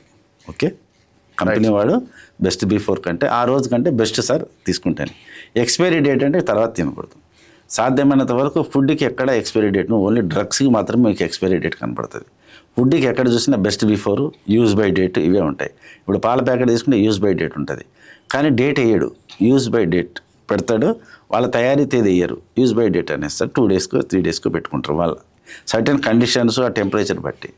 బ్రెడ్ తీసుకున్నాం అనుకోండి, within 7 days from the date of manufacture అంటాడు, అంతేగాని డేట్ వేయడు. మ్యానుఫ్యాక్చరింగ్ డేట్ వేస్తాడు, అయితే వితిన్ 7 days అంటాడు. ఆ డేట్ చూసుకోవాలి మనం. అప్పుడు అంత లోపల ఏమన్నా ఫంగస్ ఏమన్నా వచ్చి అది కరెక్ట్గా మనం దాన్ని స్టోరేజ్లో పెడితే ఆ ప్రకారం, అంటే ఫంగస్ రాకుండా ఓపెన్ చేసింది కాకుండా, కొంతమంది తీసి ఫ్రిడ్జ్లో పెట్టాలి, ఇవన్నీ టెంపరేచర్లు మారుతుంటాయి కాకుండా వాడు చెప్పిన ప్రకారం స్టోర్ చేస్తే ఇన్ని రోజులను పెడతారు. ఎక్స్పైరీ డేట్ అంటే దాని తర్వాత తినకూడదు. ఇప్పుడు మీరు ఒక ప్రశ్న అడగచ్చు, బెస్ట్ బిఫోర్ సార్ February 28 అని రాసి, ఫిబ్రవరి మంత్ అని రాసిన సార్ 2026 అని. నాకు February 27 నాడు మీకు ఏదైనా కంప్లైంట్ వచ్చింది ఒక ప్రోడక్ట్ మీద, ఆ కంప్లైంట్ చేస్తే మీరు ఏం చేస్తారు? 27 నాడు కంప్లైంట్ సార్ ఇది బాగాలేదు ప్రోడక్ట్, ఆ శాంపుల్ తీసి మనం ల్యాబ్కి పంపుతాం. ల్యాబ్ నుంచి మీకు 14 రోజులకు వస్తుంది రిపోర్టు, అంతే కదా? అవును సార్, 14 రోజులు రిపోర్ట్ వచ్చేది మీకు. అప్పుడు 13వ తారీఖు 14వ తారీఖు రిపోర్ట్ వస్తుంది. వాళ్ళు టెస్ట్ చేసేది ఎప్పుడు? మార్చిలో చేస్తారు. ఫస్ట్ మీరు తీసి పంపేటప్పటికి నెక్స్ట్ డే మా డేట్ అయిపోయింది సార్ బెస్ట్ బిఫోర్ అని వీళ్ళు క్లెయిమ్ చేయొచ్చు కదా, చేయొచ్చు కదా. చేయొచ్చు. ఆ టెస్ట్ రిపోర్ట్ ఎట్లయినా తేడా వస్తుంది చెప్పచ్చు. అట్లుండదు, అలా ఉండదు అసలు. బెస్ట్ బిఫోర్ అనేది దట్ ఈజ్ ఇండిపెండెంట్, కంపెనీ వాడి వేసుకున్నది. అంతేగాని ప్రొడక్ట్ ఎప్పుడు బెస్ట్ బిఫోర్ వరకే అమ్మేసేసి తర్వాత ఏదైనా వచ్చినా తీసి పారేయటము అనేది చూసుకునే బాధ్యత వాడి కంపెనీ వాడిదే. కానీ మనం కొనుక్కుని 27 నాడు కొనుక్కెళ్ళిన బ్రెడ్ 3వ తారీఖు దాకా తినొచ్చు కదా, మనం తినలేమా? 3వ తారీఖు దాకా సార్. అంతే కదా. బాగుంటే కొంతమంది కన్జ్యూమ్ చేస్తారు సార్, బాగోకపోతే తినరు. ఇప్పుడు కొంతమంది కవర్ తీసేసి ఓన్లీ సపరేట్గా లవ్స్ పెట్టి పెడతారు, వాళ్ళు తింటారు కదా. తింటారు సార్. అందుకని కంపెనీ వాడి బాధ్యత లేకుండా బెస్ట్ బిఫోర్ అని పెట్టాడు, కానీ తర్వాత కూడా అందే బాధ్యత. అర్థమైంది కదా. నేను అర్థమైంది సార్. టెస్ట్కి పంపించినట్టు 15 రోజులు ఉంటుంది. 27 నాడు తీసి పంపింది, రిపోర్ట్ తేడా వస్తే అయినా కానీ వాడిదే బాధ్యత, మంది కాదు. ఒకవేళ తేడా వస్తే మాది ఎక్స్పైర్ అయిపోయిన తర్వాత మీరు టెస్ట్కి పంపారని వాడు క్లెయిమ్ చేయడానికి అవకాశం ఉంటుంది, కానీ క్లెయిమ్ చేయడానికి లేదు యాజ్ పర్ హైకోర్టు ఆర్డర్ ప్రకారం. సో ఆ రోజుది లెక్క ఉంటుంది. లెక్క అంతే సార్. ఇప్పుడు కొన్ని కండిషన్స్ అని చెప్పారు కదా సార్, ఆ కండిషన్స్ అన్నీ కూడా కామన్ ప్రజలకి అవగాహన ఉందంటారు సార్? సాధ్యమైనంత వరకు ఇవాళ రేపు అంత ఎడ్యుకేటెడ్. మీకు ఒక చిన్న విషయం చెప్తా. బట్టల మీద ఎంత జాగ్రత్తగా చూసుకుంటున్నారో కడుపులోకి వెళ్ళే విషయం కూడా చాలా జాగ్రత్తగా చూస్తున్నారు. ఒక 25 సంవత్సరాల కింద న్యూట్రిషనల్ ఫుడ్ అని ఎవరు తిన్నారా? ఎవరైనా డబ్బాలో న్యూట్రిషన్ మిల్క్ అని తాగారా?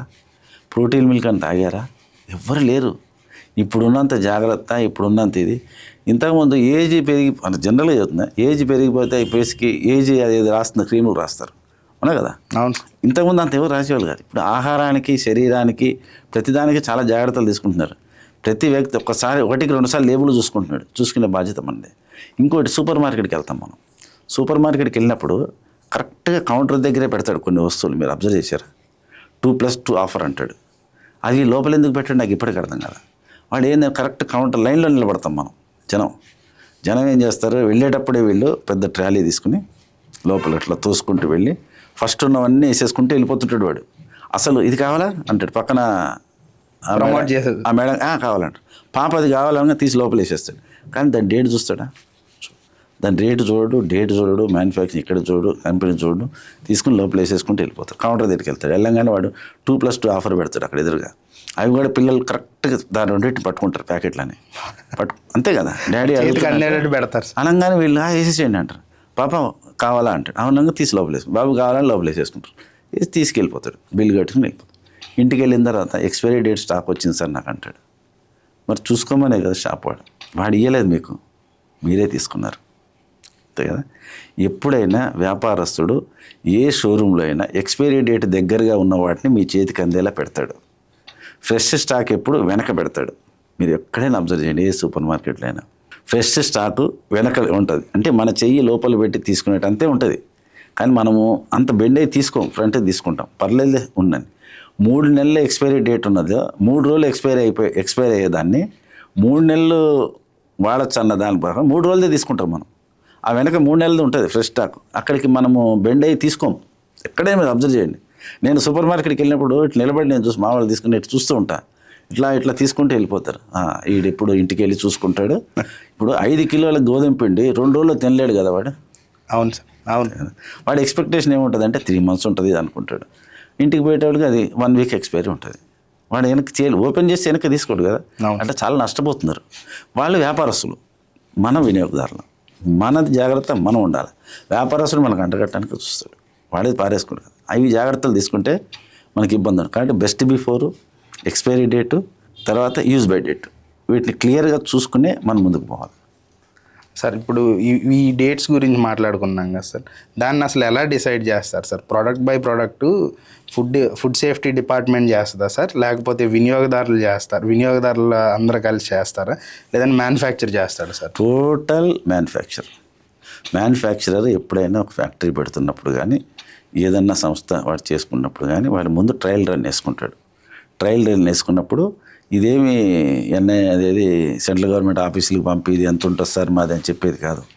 వాళ్ళే ట్రయల్ రన్ వేసుకుంటే వాళ్ళకి మంచిది. ఒక ప్రోడక్ట్ ఈరోజు నేను తయారు చేసింది లోపల పెట్టుకుని రేపు తయారు చేసిన లోపల అట్లా ఒక 10 రోజులు పెట్టుకున్న తర్వాత 7వ రోజు నుంచి అది 7వ రోజు మళ్ళీ ఒకసారి ఏం టెస్ట్ చేయాలి. 1వ రోజుది, 2వ రోజుది, ఏ రోజు వరకు బాగుందో చూసుకుని, అంటే బాగుండదు దానికంటే బెస్ట్ ఎప్పటిదాకా చూసి 3 రోజులే ఉందనుకోండి, 4వ రోజు పాడైపోతుంది అనుకోండి, 3 రోజులు ఇవ్వాలి ఆయన. బెస్ట్ బిఫోర్ వితిన్ 3 days అంటారు. కొంతమంది సేమ్ డే కన్జ్యూమ్ అంటారు, అది సేల్ కాదు. అప్పుడు ఏం చేస్తాడు? పారేస్తాడా? పారేయాలి కదా సార్. అన్ని జనరల్ ఆలోచించండి సార్ ఎక్కడ పోతున్నది. ఇక నేను అదే అంట, కొన్ని సేమ్ డే కన్జ్యూమ్ అనే దాన్ని ఎప్పుడు మనము దాని మీద ధ్యాస పెట్టకూడదు. కొంత టైం ఉన్న దాన్ని తింటేనే మంచిది. చాలామంది స్వీట్ షాప్లో కూడా సేమ్ డే కన్జ్యూమ్ అంటాడు, తెల్లారిపోయిన ఉంటుంది అది కూడా ఉంటుంది. బాగుందా చూసుకుని పెడతాడు వాడు. చాలా అబ్జర్వ్ చేయండి. అవును సార్. వాడు ఆ రోజు పెడతాడు సేమ్ డే కన్జ్యూమ్. అందుకని గవర్నమెంట్ ఆఫ్ ఇండియా ఏం చేసింది, FSSAI స్వీట్స్ కూడా మీరు డేట్స్ పెట్టండి 1 వీక్ బెస్ట్ బిఫోర్ అని దాని మీద పెట్టండి. ఈ ట్రే మీద మీరు పెట్టండి. చాలామంది దాన్ని చాలామంది అపోజ్ చేసినారు. అట్లా తర్వాత వాళ్ళు ఏమన్నారంటే అది మీ అంతటి మీరు చూసుకొని జాగ్రత్తగా ఇవ్వండి అని చెప్పి వాళ్ళు రూలింగ్ ఇచ్చినారు. అది బాధ్యత మనదే కదా. అవును సార్. స్వీట్ షాప్కి వెళ్ళినా అవో పావు కిలో వేయండి, ఇవో పావు కిలో వేయండి, అన్ని కలిపి 1 kg వేయండి అంటే ఇక్కడ నిలబడతాడు ఈయన. కొంచెం చూసి అది ఎట్లుంది చూస్తే దాని మీద ఏమైనా ఫంగస్ ఉందా వాటి అనేసి తీసేసి కూడా ఇచ్చేస్తాడు పైన లేయరు ఏదైనా ఉంటే. కేక్ కూడా ఒకసారి ఫంగస్ ఉంటుంది సైడ్కి, అబ్జర్వ్ చేయరు. చాలా దగ్గర ఉంటుంది కేక్, ఎక్కువ అబ్జర్వ్ చేయరు వాళ్ళు. ఎప్పటిదంటే ఎవరైనా ఆ రోజుదే అంటాడు. మీరు పొద్దున్న 7ంటికి వెళ్ళినా ఎప్పటిదంటే పొద్దున్న అప్పుడే అంటాడు, 11ంటికి వెళ్ళిన ఇది ఎప్పటిదంటే అప్పటిదే అంటాడు. కాబట్టి చూసుకునే బాధ్యత మంది. Right sir. సార్ ఇప్పుడు మనం మాట్లాడుకుంటున్నప్పుడు రెస్టారెంట్స్ వీటిలన్నిటి గురించి మాట్లాడాం సార్. చాలా రెస్టారెంట్స్ ఏంటంటే వాళ్ళ ఓన్ లేబులింగ్తో వాటర్ బాటిల్స్ ఇవన్నీ కూడా సర్వ్ చేస్తూ ఉంటారు సార్. కానీ అదే వాటర్ బాటిల్ మనకి ఇంకెక్కడా దొరకదు సార్. దాని మీద మ్యానుఫ్యాక్చరింగ్ డేట్ ఉండదు, ISI స్టాంప్ ఉండదు, లేదంటే FSSAI ఇది స్టాంప్ ఉండదు. వాటిని మీరు ఎలా చూస్తారు సార్? యాక్చువల్గా వాటర్ బాటిల్ ఎప్పుడైతే సీల్ చేస్తే దాని మీద FSSAI నెంబర్ ఉండాలి. గతంలో BIS ఉండేది, ఇప్పుడు BIS లేదు, కానీ సార్ FSSAI నెంబర్ ఉండాలా. వీళ్ళు ఏం చేస్తున్నారంటే ఇది చాలా ముఖ్యమైనది, చాలా మంచిది కూడా అంటారు కొన్ని విషయాల్లో. సార్ ఎందుకంటే ఏ బిస్లెరీనో ఏదో వేరే వేరే కంపెనీలు పెట్టేసుకుని వాళ్ళు అమ్మేసి పెట్టేసి రేట్లు పెట్టేస్తే దాంట్లో ఏదన్నా అనుకోనిది ఏదన్నా కనబడిందా, ఇనార్గానిక్ మ్యాటర్ ఏదన్నా ఒకటి కనబడినా వీడు అంటాడు నాది కాదు కదా సార్, కంపెనీ వాడు సార్ బాధ్యత అని వాడి మీద తోసేసే అవకాశం ఉంటుంది. ఇది నా పేరు మీదే ఉందనుకోండి, హోటల్ పేరు మా హోటల్ పేరు మీదే ఉంది, నేనే మీకు పెట్టాను, దాని సంపూర్ణ బాధ్యత ఎవరిది? హోటల్ అయిందే కదా. చాలా వరకు అక్కడ సమస్య తీరినట్టే. నెంబర్ 1 వాళ్ళు సొంతంగా తయారు, వాళ్ళు కూడా థర్డ్ ఫ్రాంచైజీకి ఇచ్చి అక్కడ తయారు చేసి మ్యానుఫ్యాక్చర్డ్ బై వాడి FSSAI నెంబర్తో వేసిన ఆ ప్లాంట్ నెంబర్ అడ్రస్ ఇచ్చి మ్యానుఫ్యాక్చర్డ్ ఫర్ ఈయన హోటల్ నెంబర్ పెట్టి హోటల్ ఆయన పేరు పెట్టి అమ్ముతారు. దాని మీద రేటు ఉండదు అనేది వస్తుంది. కానీ చాలా వరకు హోటల్లో కొంతమంది ఏం చేస్తారంటే ఆ బాటిల్ అమ్మకుండా ఆ బాటిల్ కొంచెం దాన్ని ఏమంటారంటే ఫ్రీగా ఇస్తారు. చాలా హోటల్స్లో వాళ్ళ హోటల్లో భోజనం చేసినందుకు సార్ మా హోటల్ వాటర్ ఉందని ఇస్తారు. ఎందుకంటే వాటర్ ఇవ్వాలి మస్ట్ అండ్ షుడ్ అని. కొంతమంది లేదు దానికి రేట్ ఉంది సార్, మీరు బయట కంటే మా దగ్గర ఇంత రేట్ ఉంటుంది అంటారు. దాన్ని వాళ్ళు యాజ్ ఇట్ ఈజ్ క్లియర్ చేస్తారు. ఈ రేట్లు చూసుకునే బాధ్యత ఇదంతా food inspector food safety officer చూసుకోడు సార్. ఓన్లీ క్వాలిటీ మాత్రమే ఫుడ్ సేఫ్టీ ఆఫీసర్ చూస్తాడు. ఒకవేళ మీకు ఏదైనా డౌట్ అనిపిస్తే concern area food safety officer complaint ఇస్తే ఆయన వచ్చి ఆ వాటర్ బాటిల్ తీసుకుని ల్యాబ్కి పంపించి రిపోర్ట్ ప్రకారము ఆ హోటల్ మీదే చర్య తీసుకోవచ్చు. అదే ఇప్పుడు వేరే కంపెనీది అనుకోండి, ఈయనంటే నేను అక్కడి నుంచి తెచ్చుకున్నా, నేను ఏమన్నా అవుతా సార్, తీసుకున్నవాడు డిస్ట్రిబ్యూటర్ ఉంటాడు, పైన మ్యానుఫ్యాక్చరింగ్ ఉంటాడు, వీళ్ళంతా లైన్ అవుతుంది. ఇది ఏంటంటే టోటల్ బాధ్యత ఈయనది, ఆ తయారు చేసి వెనక అడ్రస్తో ప్రింట్ పెట్టిన ఆయనది మాత్రమే, ఇద్దరిది బాధ్యత సార్. అది మంచిదే. మరి ఆ వాటర్ క్వాలిటీ అవన్నీ కూడా చెక్ చేస్తే తప్ప ఉండదా సార్? అంటే FSSAI మీరు బయట కంపెనీ వాడు ఏ విధంగా ఇస్తున్నాడో దీనికి కూడా ఫిల్ చేసి ఇచ్చేవాడు FSSAI నెంబర్ ఉన్న వాడే ఇస్తాడు. ఇప్పుడు మన మీద ఒకటి చూసాం వాటర్ బాటిల్ తాగటానికి, అవును సార్, దాని మీద క్లియర్గా నెంబర్ ఉంది సార్. అవి కూడా ఈ మధ్య పెళ్ళిళ్ళకి వాటి అవే పెడుతున్నారు, ఎక్కడ పోయినా అదే పెడుతున్నారు కదా టోటల్. బట్ దాని నెంబర్ ఉంటుంది చూడండి మీరు క్లియర్గా. ఆ నెంబరు మీకు అసలు ఉందా లేదా అని ఎట్లా తెలియాలి, అది కూడా చెప్పేస్తాను. చెప్పండి సార్. మీరు ఎక్కడికైనా వెళ్ళారు, FSSAI నెంబర్తో బాటిల్ వస్తుంది, వాటర్ వస్తుంది, మిల్క్ వస్తుంది, తర్వాత ఏదైనా సీల్డ్ ఐటమ్ వస్తుంది, FSSAI నెంబర్ ఉంటుంది దాని మీద. మీరు గూగుల్ ఓపెన్ చేసి FOSCOS అంటే ఫుడ్ సేఫ్టీ కంప్లైంట్ సిస్టమ్ అది ఓపెన్ చేసుకున్న తర్వాత సెర్చ్ అని వస్తుంది, నో యువర్ FBO అని, know your food business operator. అది ఓపెన్ చేస్తే అది అడుగుతుంది క్లియర్గా. మీ దాన్ని ఏదైతే FSSAI నెంబర్ ఉన్నదో ఆ బాటిల్లో ప్యాకెట్టో ఏదైనా సీల్డ్ దాని ఉందో ఆ నెంబర్ టైప్ చేయండి. క్యాప్చర్ అడుగుతుంది, అది టైప్ చేసి కొడితే ఆ ఆ లైసెన్స్ ఎవరికి ఇచ్చారు టోటల్ డీటెయిల్స్ మీ చేతిలో ఉన్నాయి. ఇవాళ అది ఢిల్లీలో తయారు చేసిన బాటిల్ అనుకోండి, మీ చేతిలో వాళ్ళ లైసెన్స్ ఉంటుంది, వాళ్ళ లైసెన్స్ కాపీ ఉంటుంది. అసలు ఆ ప్రోడక్ట్ తయారు చేయడానికి వానికి పర్మిషన్ ఉందా లేదా కూడా మీకు ఆ లైసెన్స్లో తెలిసిపోతుంది.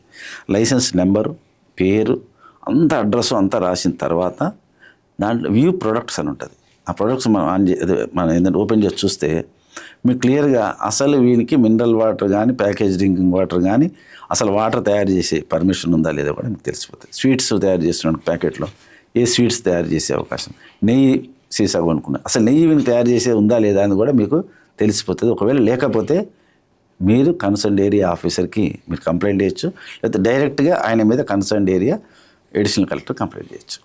FOS COS యాప్ కనుక ఓపెన్ చేసుకుంటే గూగుల్లో క్లియర్గా తెలిసిపోతుంది. సార్, ఈ మధ్య చాలామంది స్విగ్గీ, జొమాటో లాంటి ఆన్లైన్ డెలివరీ యాప్స్ మీద ఎక్కువ డిపెండ్ అవుతున్నారు సార్. అందులో సందుకి 10 రెస్టారెంట్లు, 12 రెస్టారెంట్లు ఇలా చాలా కనిపిస్తున్నాయి సార్. వాటిల్లో కొన్నిటికి మాత్రమే ఫుడ్ సేఫ్టీకి సంబంధించిన సర్టిఫికేట్, మీరు చెప్పిన లైసెన్స్ నెంబర్ అయి డిస్ప్లే చేస్తూ ఉన్నారు సార్. ఇప్పుడు వీళ్ళు తీసుకునేటప్పుడు స్విగ్గీ, జొమాటో వాళ్ళకి కూడా ఫుడ్ సేఫ్టీ పరిధిలోకి వస్తుందా సార్ యాప్, లేదంటే రెస్టారెంట్ మాత్రమే వస్తుందా?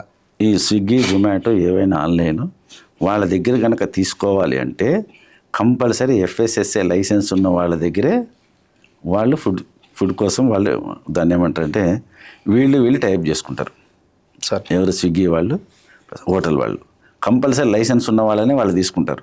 లైసెన్స్ లేకపోతే దాంట్లో మనకి ఎంట్రీ లేదు. ఎందుకంటే చాలామంది సార్ నేను ఆన్లైన్లో సప్లై చేద్దాం అనుకుంటా లైసెన్స్ కోసమే తిరుగుతారు. ఎందుకంటే వాడు ఎప్పుడూ రిస్క్ తీసుకోడు. స్విగ్గీ, జొమాటో వాడు అయ్యా పలానా హోటల్ మీరు పెట్టుకోండి, నేను ఓన్లీ తీసుకొచ్చి ఇచ్చేవాడినే అనేటప్పుడు ఉంటాడు. ఇంకో చిన్న విషయం నేను ఇప్పుడు చెప్పదలుచుకున్నాను. మనం హోటల్కి వెళ్ళి తింటే 350 రూపాయలు బిర్యానీ, స్విగ్గీ, జొమాటోలో 240కే పెడతాడు. ప్లస్ ఈరోజు ఆఫర్ అండి 100 రూపాయలు అంటాడు. అంటే ఎంత వచ్చింది మనకి? 140కి వచ్చింది. ఆయనే మన చుట్టం కాడు కదా, ఎక్కడి నుంచి ఇస్తాడండి సార్? ఆలోచించాలి మనం కూడా, అది కూడా ఆలోచించాలి. చాలా సార్ నాకు ఆఫర్స్ ఉన్నాయి సార్, దాంట్లో బిజినెస్ ఆఫర్స్ ఆల్రెడీ హోటల్ వాడు కొంత పర్సంటేజ్ స్విగ్గీ వాడికి ఇస్తాడు. ఇంకా మనకి 100 తక్కువ చేశాడు. వాడు 100 రూపాయల బిర్యానీ తయారు చేస్తాడు. ఒకసారి నోడు సార్, ఎట్టేలా క్వాలిటీ ఆలోచిద్దాం మనం. ఇవన్నీ ఆలోచించుకోవాలి. ఎందుకంటే ఆన్లైన్లో కొన్ని దగ్గర మనం చూస్తాను, ఆన్లైన్ ఫుడ్ విషయంలో నేను చాలా జాగ్రత్తగా ఉండను నేను చెప్తాను. మనం కూడా చెప్తే ఒకటి వచ్చింది అంటాడు, అంతే కదా. పూరి మనం అక్కడ తింటే ఆ సైజు వేరు ఉంటుంది, ఇంటికి వచ్చే సైజు వేరు ఉంటుంది. చాలా కంప్లైంట్ వచ్చింది నాకు. ఏం సార్ నేను ఆ హోటల్లో తింటే ఆ పూరి సైజు అంత ఉంది, ఇంటికి వస్తే ఆన్లైన్లో అంటే నువ్వు ఎంత ఇచ్చావన్నా? ఇంత రేట్ అన్న. అక్కడ ఎంత ఉంది రేట్ అన్న? మాకు ఆఫర్ ఉంది సార్ అన్న. ఆఫర్ కాబట్టి చిన్నగా ఇచ్చాడు నాన్న, లేకపోతే హోటల్కి వెళ్తే పూర్తిగా ఇచ్చేవాడు వాడు. అట్లా అంటే నేను అనేది అంటే ఐఎమ్ నాట్ బ్లేమింగ్ ఎనీబడి. అందుకు వాళ్ళు కూడా బిజినెస్సే కదా సార్, వ్యాపారం. ఇప్పుడు మధ్యలో ఇంకొకడు కూడా ఉన్నాడు. మనకి డైరెక్ట్ హోటల్ సప్లై అనుకుంటే మనం హోటల్ ఆయనే, మధ్యలో ఇంకొక ఆయన ఉన్నాడు కదా, ఆయన కూడా డబ్బులు కావాలి కదా. ఏం చేసినది ఆయనకి ఇవ్వాలి, ఆయన ఎంప్లాయీస్కి ఇవ్వాలి, ఆయన వచ్చేవాడు టైంకి వస్తాడు, ఇంటికి వస్తాడు, మన ఛార్జీలు అన్నీ వాడే పెట్టుకుని వస్తాడు కదా. కాబట్టి వాడికి కూడా పోతుంది. కాబట్టి ఆన్లైన్ ఫుడ్లో ఎప్పుడైనా రిస్క్ ఎక్కువే. ఇంకోటి మాడిపోయినవి ఏమన్నా వచ్చినాయి అనుకోండి దోశలు, మీరు రిటర్న్ పంపుతారా? పంపించడానికి ఇచ్చేసి వెళ్ళిపోతాడు అంతే. దాని కంప్లైంట్ పెడతాడు, ఇంత కొడుకు కంప్లైంట్. వాడు చూసి వాడు రిటర్న్ ఇస్తా అంటాడా? దాని ఫోటోలు పెట్టండి. ఇదంతా ఏం జరుగుతుంది అసలు నాకు అర్థం కాలే. ఇదంతా స్వర్లెళ్ళే తిందామనేటప్పుడు చల్లారిపోద్ది, అంతే కదా. అవును సార్. కాబట్టి ఒకటి ఏంటంటే సేఫ్టీ కోసం తెచ్చుకుంటాను పోలేం, కానీ కొన్ని ప్లస్ ఉన్నాయి, కొంత మైనస్ ఉంటుంది ఆన్లైన్లో. అంటే ప్లస్ తక్కువ, మైనస్లు ఎక్కువ. సార్, రీసెంట్గా నేను ఆన్లైన్ వాటి మీద చాలా కంప్లైంట్స్ చూశాను సార్. ఏంటంటే ఇన్స్టామార్ట్ లేదంటే ఈ బ్లింకిట్ ఇలాంటి కంపెనీస్ అన్నీ కూడా ఎక్స్పైర్ అయిన ప్రోడక్ట్స్ కన్జ్యూమర్కి డెలివరీస్ చేస్తున్నాయని చెప్పి రీసెంట్గా వాళ్ళ వేర్ హౌస్ వాటి మీద కూడా ఫుడ్ సేఫ్టీ అధికారులు చేశారు సార్. కరెక్ట్. వాటి గురించి సార్ చేశారు. వాళ్ళు ఏం చేస్తారంటే ఇంకా ఇంత నీట్నెస్ ఉండదు సార్. మామూలు సూపర్ మార్కెట్లో ఉన్నంత నీట్నెస్కి ఇన్స్టామార్ట్లో ఉండవు సార్. ఎందుకంటే వాళ్ళు ఎంతసేపు 5 నిమిషాలు 10 నిమిషాల్లో వాళ్ళు డెలివరీ చేసేయాలి. పరిగెత్తికి వెళ్తారు, తెస్తారు, కింద పడితే మీద అవన్నీ వాళ్ళు ఒకసారి స్టోర్ చూస్తే ఎక్కువ శాతం ఎక్స్పైరీ స్టాక్ కూడా వాళ్ళ దగ్గర దొరికిందన్నారు. అంటే వాడు రిటర్న్ ఇచ్చేంత టైం కూడా లేదు వాళ్ళకి. ఈ రోజు దాని రోజు వ్యవహారం కదా. ఇవి కూడా మనం చూసిన దాని మీద యాక్షన్ కూడా తీసుకుంటాము. తర్వాత కొన్ని ఆన్లైన్ వాటిని కూడా కొంతకాలం సస్పెండ్ చేయడం కూడా జరిగింది గతంలో. మన కమిషనర్ ఆఫ్ ఫుడ్ సేఫ్టీ వాళ్ళు చేసిన వాళ్ళు మళ్ళీ సెట్ చేసుకున్న తర్వాత వాళ్ళు మళ్ళీ ఒక్కసారి లైసెన్స్ సస్పెండ్ అయితే సార్, ఒకసారి FSSAI లైసెన్స్ సస్పెన్షన్ చేస్తే దాన్ని రివోక్ చేయాలంటే పూర్తి స్థాయిలో మళ్ళీ ఆ స్టోర్ ఫొటోస్ అన్నీ పెట్టి థర్డ్ పార్టీ మళ్ళీ ఫుడ్ ఇన్స్పెక్టర్, ఆ పై అధికారి, ఫుడ్ సేఫ్టీ ఆఫీసర్, ఆ పై అధికారి వెళ్ళి చూసి అంతా బాగుందని రిపోర్టు వీళ్ళు ఇచ్చిన తర్వాతే ఆ లైసెన్స్ పునరుద్ధరించడం జరుగుతుంది. దానికి కనీసం 10 రోజులు టైం పడుతుంది. 10 రోజుల్లో మీ బిజినెస్ కంప్లీట్గా డౌన్ అయిపోతుంది. ఏదైనా హోటల్ కూడా ఏదన్నా మన లైసెన్స్ సస్పెండ్ చేస్తే వారం రోజులు క్లోజ్. తర్వాత మళ్ళీ ఇన్స్పెక్టర్లు వెళ్ళి ఓకే చేసి మళ్ళీ అది commissioner of food safety okay అంటేనే అది ఓపెన్ అవుతుంది. లైసెన్స్ సస్పెండ్ చేయడం వరకు మీ వంతు food safety officer, designate officer. Licence పునరుద్ధరణ చేయాలంటే మళ్ళీ కమిషనర్ దాకా పోవాలి. ఈ 10 రోజులు వీళ్ళు ఏం చేస్తారు తెలివిగా, హోటల్ అండర్ రెనోవేషను లేకపోతే మా స్టోర్ రెనోవేషన్ బోర్డు అర్థమైంది కదా, ఎవరి సేఫ్టీ వాళ్ళు పెట్టుకుంటారు, వాళ్ళ బ్రాండ్ వాళ్ళు పోగొట్టుకోరు కదా. ఇట్లా ఇవన్నీ జరుగుతాయి కాబట్టి సాధ్యమైనంత వరకు ఆ పరిస్థితి రానియకుండా ఎవరి జాగ్రత్తలు వాళ్ళు చేసుకోవాలి సార్. ఊరికే అంటారు కదా డబ్బులు ఊరికే రావని, అది ఆలోచన చేసుకోవాలి. మనం కూడా కొనేటప్పుడు అవసరమైన వరకే తెప్పించుకోవాలా, వాళ్ళు కూడా అమ్మేటప్పుడు కూడా వాళ్ళ జాగ్రత్త వహించాలి. కన్జ్యూమర్ మనం కూడా ఇంటి దగ్గర రాగానే చూడం అసలు. ఇంకోటి మీరు ఎక్కడ గ్యాప్ వస్తుందంటే మనం ఎన్ని పెట్టాము ఎన్ని వచ్చినాయి అనేది కూడా చూసుకోరు చాలామంది. మీరు బాగా అబ్జర్వ్ చేయండి. Right sir. ఇప్పుడు మీరు ఆన్లైన్లో పెట్టేస్తారు 10-12 సరుకులు, వాడు ఇంట్లో సంచి ఇచ్చి వెళ్ళిపోతాడు వాడు. మీరు ఇమీడియట్ చూసుకోరు, వచ్చినాయి అని టిక్ పెట్టుకోరు, టగడ సర్దేసుకుంటారు అంతే. లేదా మీ అబ్బాయి బుక్ చేశాడు, మీరు మీ అబ్బాయి ఎన్ని బుక్ చేశాడో మీకు తెలియదు. వచ్చినాయి అంటాడు, వచ్చినాయి అంటారు వీళ్ళు. అదే ఇది మర్చిపోయారు అని తర్వాత నేను పెట్టానే అంటాడు రాత్రికి. అప్పుడు ఏం చేస్తారు? మళ్ళీ యాప్ కంప్లైంట్ పెట్టుకోవాలి. కంప్లైంట్ అది మళ్ళీ వస్తాయా? ఇవన్నీ నేను ఏమంటున్నానంటే అది జవాబుదారీ మంది కూడా ఉంది. అట్లా కన్జ్యూమరు వాడెంత జాగ్రత్త గీయాలో కన్జ్యూమర్ కూడా జాగ్రత్తగా తీసుకోవాలి. మీరు ఇప్పుడు చాలా దగ్గర అబ్జర్వ్ చేశా, అరే పెట్టావా అంటే పెట్టానంటే ఏం పెట్టాడు వాడి ఆయన చెప్పడు వీళ్ళు వినరు. అంటే యూజువల్గా పెద్దవాళ్ళు ఇంట్లో పెద్దవాళ్ళు ఉన్నప్పుడు యంగ్స్టర్స్ బయట ఉన్నప్పుడు ఏం చేస్తారంటే సార్ మంచిదే అది, కానీ వాడు 12 వస్తువులు పెట్టాను ఆయన లిస్ట్ అన్న పంపడు, ఈయనకి పంపితే చూసుకుంటారు కదా. నేను అనేది అంటే అనవసరంగా డబ్బులు పోతున్నాయి కదా. రైట్. మళ్ళీ రాత్రి అంతా వాడికి నేటి కంప్లైంట్లు పెట్టి వాడు చూడకపోతే మళ్ళీ concern area food safety officer పెట్టి దే ఆర్ మిస్యూజ్ అంతా రాస్తారు కదా, బెస్ట్ కదా సార్. ఆన్ అండ్ యావరేజ్గా ఫుడ్ ఇన్స్పెక్టర్ ఎన్ని రెస్టారెంట్స్ చెక్ చేయాలని ఏదన్నా ఉంటాయా సార్? ఉందండి. ఇప్పుడు అసలు మెయిన్ పాయింట్కి వస్తే ఫుడ్ ఇన్స్పెక్టర్ అనే పదాన్ని 2011 ఆగస్ట్ 5వ తారీఖు భారతదేశం నుంచి తొలగించేశారు సార్. ఎందుకంటే ఫుడ్ ఇన్స్పెక్టర్ అనేటప్పటికీ ఒక రకమైన అది దాన్ని ఏమంటారు ఇన్స్పెక్టర్ రాజ్యంలాగా కనపడుతుంది. అందుకనే భారత ప్రభుత్వం ఏం చేసిందంటే ఈ ఆహార పరిరక్షణ సంస్థ ఇది food safety standard authority of India food safety officer. ఇప్పుడు కూడా తెలంగాణలో కానీ ఆంధ్రలో కానీ అన్ని దేశాల్లో ఎక్కడైనా ఫుడ్ ఇన్స్పెక్టర్ ఉండడు, ఓన్లీ ఫుడ్ సేఫ్టీ ఆఫీసర్ ఉంటాడు. ఆయన పైన ఫుడ్ సేఫ్టీ డిజిగ్నేటెడ్ ఆఫీసర్ ఉంటాడు. ఈ ఫుడ్ సేఫ్టీ ఆఫీసర్ రిజిస్ట్రేషన్లో ఇస్తాడు, ఫుడ్ సేఫ్టీ డిజిగ్నేటెడ్ ఆఫీసర్ లైసెన్స్లో ఇచ్చే కార్యక్రమం, ఆ పైన కమిషనర్ ఆఫ్ ఫుడ్ సేఫ్టీ, ఈ విధంగా ఉంటారనమాట. కాబట్టి ఫుడ్ ఇన్స్పెక్టర్ అనే పదం నేను కూడా 2 సార్లు వాడినట్టున్నా. యాక్చువల్గా ఫుడ్ సేఫ్టీ ఆఫీసర్ 2011 ఆగస్ట్ 5వ తారీఖు నుంచి భారతదేశం అంతటా వన్ లా వన్ నేషన్ కింద పెట్టారు. దీని గురించి చరిత్ర గతంలో 8 చట్టాలు కలిపి ఇవన్నీ ఉండేవి. ఆహారం మీద 8 చట్టాలు ఉండేవి. అంటే ఈడిబుల్ ఆయిల్కి ఒక చట్టము, మీట్ అండ్ మీట్ ప్రొడక్ట్స్కి ఒక చట్టము, మళ్ళీ వనస్పతికి ఒక చట్టము, అట్లా ఈ విధంగా అన్నిటికీ ఒక్కొక్క చట్టం ఉండేది. ఈ అన్నిటిని కలిపేసి ఫుడ్ సేఫ్టీ స్టాండర్డ్స్ యాక్ట్ అని 2006లో దీన్ని తయారు చేస్తే భారత ప్రభుత్వం 2011 ఆగస్టు 5 నాడు వన్ నేషన్ వన్ లా కింద భారతదేశం అంతా ఒకటే విధానం అమలుపరుస్తుంది. లైసెన్స్ కూడా మీరు భారతదేశం అంతటా ఒకటే లైసెన్స్ నెంబర్, రాష్ట్రానికి లైసెన్స్ నెంబర్ ఉండదు. మీరు లక్నోలో తీసుకున్న నెంబరు ఆన్లైన్ నుంచి ఢిల్లీ అదే మొత్తం ఎఫ్ఎస్ఎస్ఏ నుంచి రావాల్సిందే, తెలంగాణ కామారెడ్డిలో తీసుకున్న ఎఫ్ఎస్ఎస్ఏ నుంచి రావాల్సిందే. కాబట్టి అందుకని ఈజీ టు ఐడెంటిఫై, మనకి ఇంట్లో కూర్చుని లైసెన్స్ అప్లై చేసుకోవచ్చు. గతంలో ఏంటంటే ఆఫీసులకు వెళ్ళటము ఈ జరగడం అనేది జరిగేది, ఇప్పుడు అవసరం లేదు. మన టర్నోవర్ 12 లక్షల కంటే తక్కువ ఉంటే 100 రూపాయలు కట్టి ఆన్లైన్లో అప్లై చేసుకోవాలి. సంవత్సరానికి 12 లక్షల కంటే టర్నోవర్ తక్కువ ఉంటే ఆన్లైన్లో 100 రూపాయలు పెట్టి అప్లై చేసుకోవాలి. మనది 20 కోట్ల కంటే తక్కువ డిస్ట్రిబ్యూషన్ ఉంటే, ఓన్లీ డిస్ట్రిబ్యూషన్ రిటైల్ డిస్ట్రిబ్యూషన్ ఉంటే మనకు 2000 రూపాయలు కట్టాలి ఆన్లైన్లో. లేదు మ్యానుఫ్యాక్చరింగ్ ఉంది 1 మెట్రిక్ టన్ కంటే తక్కువే ఉంది నాది తయారీ డైలీ అంటే 1 మెట్రిక్ టన్ అంటే 1000 కేజీస్ కంటే తక్కువే చేస్తాను నేను అంటే 3000 రూపాయలు కట్టాలి ఎనీ ప్రొడక్ట్. లేదు నాది ఎక్కువ ఉంటుంది సార్ 2000 కేజీస్ దాకా వస్తుంది 2 మెట్రిక్ టన్ వరకు అంటే 5000 రూపాయలు కట్టుకోవాలి. ఇదంతా ఆన్లైనే. లేదు సార్ నాది అసలు 25 కోట్ల టర్న్ ఓవర్ దాటిపోతుంది సంవత్సరానికి అంటే మీకు సెంట్రల్ లైసెన్స్ అని ఉంటుంది, అది 7500 రూపాయలు ఉంటుంది. దానికి సెంట్రల్ గవర్నమెంట్ సెపరేట్గా ఒక ఆఫీస్ని ఎస్టాబ్లిష్ చేసింది. మన తెలంగాణలో కూడా హైదరాబాద్లో ఉంది సెంట్రల్ ఎఫ్ఎస్ఎస్ఏ లైసెన్స్. వాళ్ళు ఏంటంటే 2 మెట్రిక్ టన్ కంటే ఎక్కువ ఉన్నా 25 కోట్ల కంటే టర్న్ ఓవర్ ఎక్కువ ఉన్నా వాళ్ళు కంపల్సరీ సెంట్రల్ లైసెన్స్ తీసుకోవాలి. ఈజీ వే, ఆన్లైన్లో ఫోస్కోస్ యాప్ ఓపెన్ చేసుకుని మీ లైసెన్స్ మీరు అప్లై చేసుకోవచ్చు. మీ ఆఫీసర్ ఎవరు అని మీకు డౌట్ వస్తుంది, అంతే కదా? అవును సార్. సార్ మా ఏరియా ఆఫీసర్ ఎవరు సార్ వనస్థలిపురంలో, లేకపోతే మా ఏరియా ఎవరు సార్ హైదరాబాద్లో పలానా ఏరియాలో అని పెడితే నో యువర్ ఆఫీసర్ అని కొడితే అందులోనే వచ్చేస్తుంది మీ ఆఫీసర్ పేరు, ఫోన్ నెంబర్ వస్తుంది. అంతా ఫోస్కోస్ యాప్లోనే ఉంటుంది.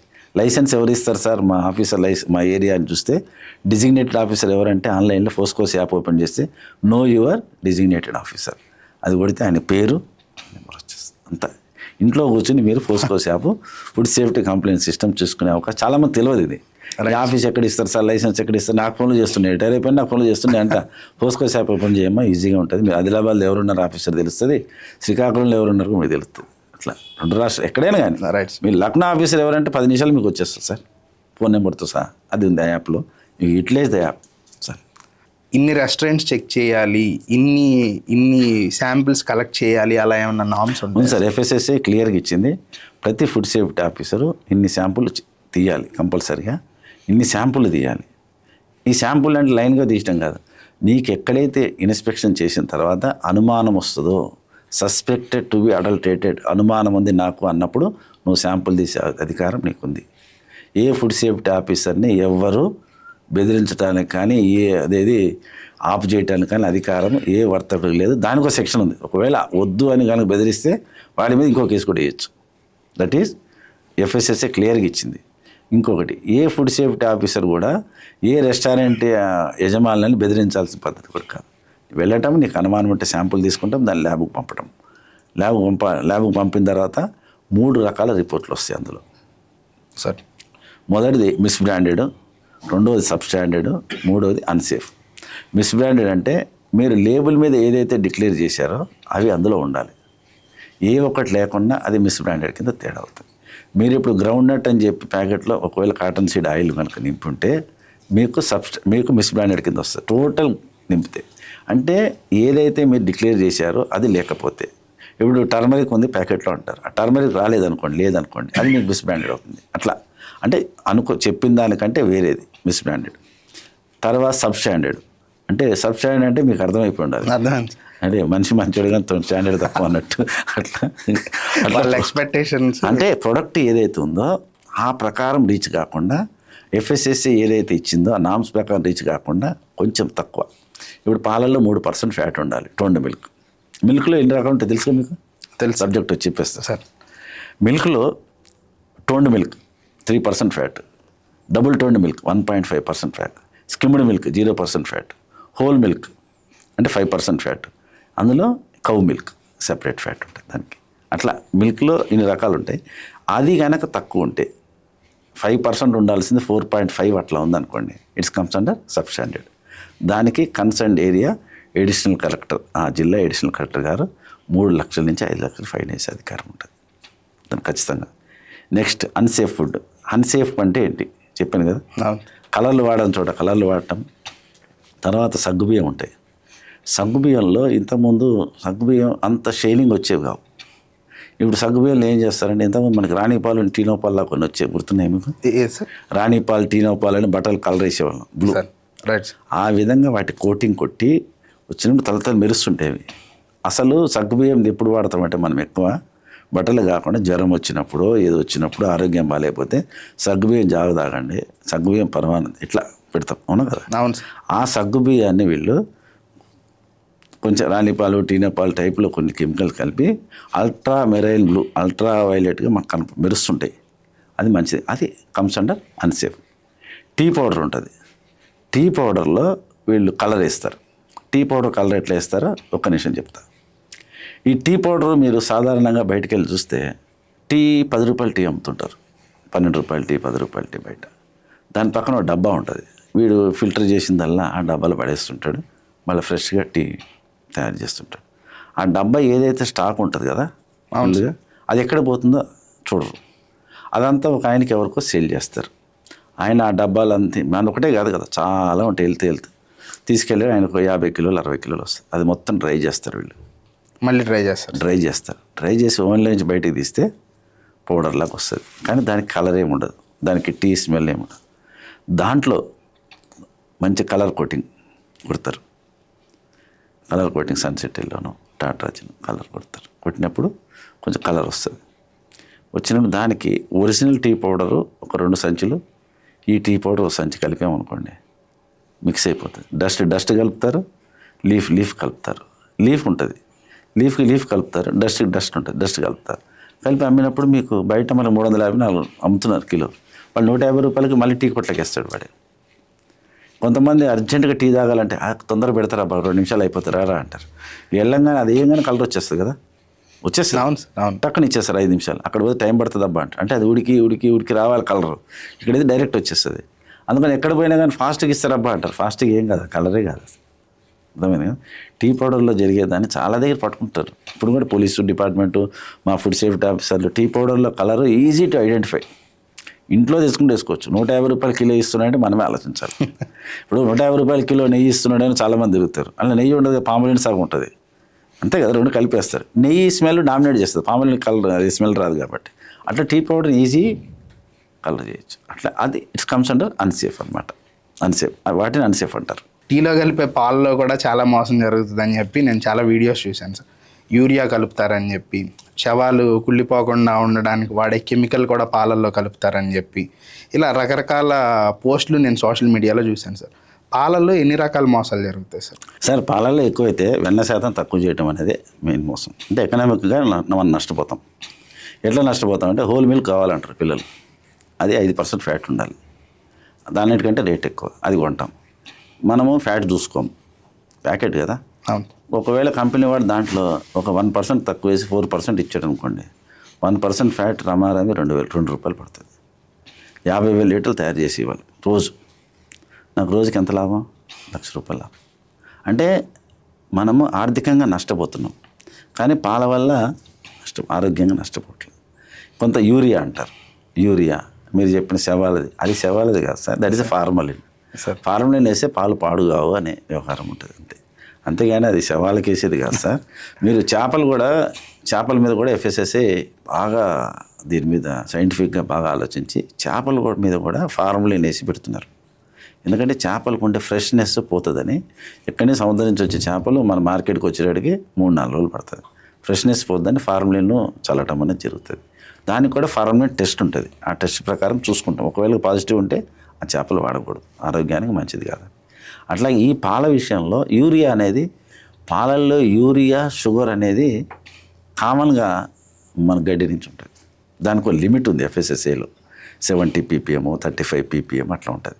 అట్లా కాకుండా కొంతమంది ఏం చేస్తారంటే పామోలిన్ కలిపి చేయటం అనేది 2-3 ఇన్సిడెంట్లు మనము మన తెలంగాణలో చూసాము, ఆంధ్రాలో కూడా చూసాము. అది చాలా రేరు. ఇంకోటి ఏంటంటే దాని మీద అధ్యయనం జరుగుతుంది.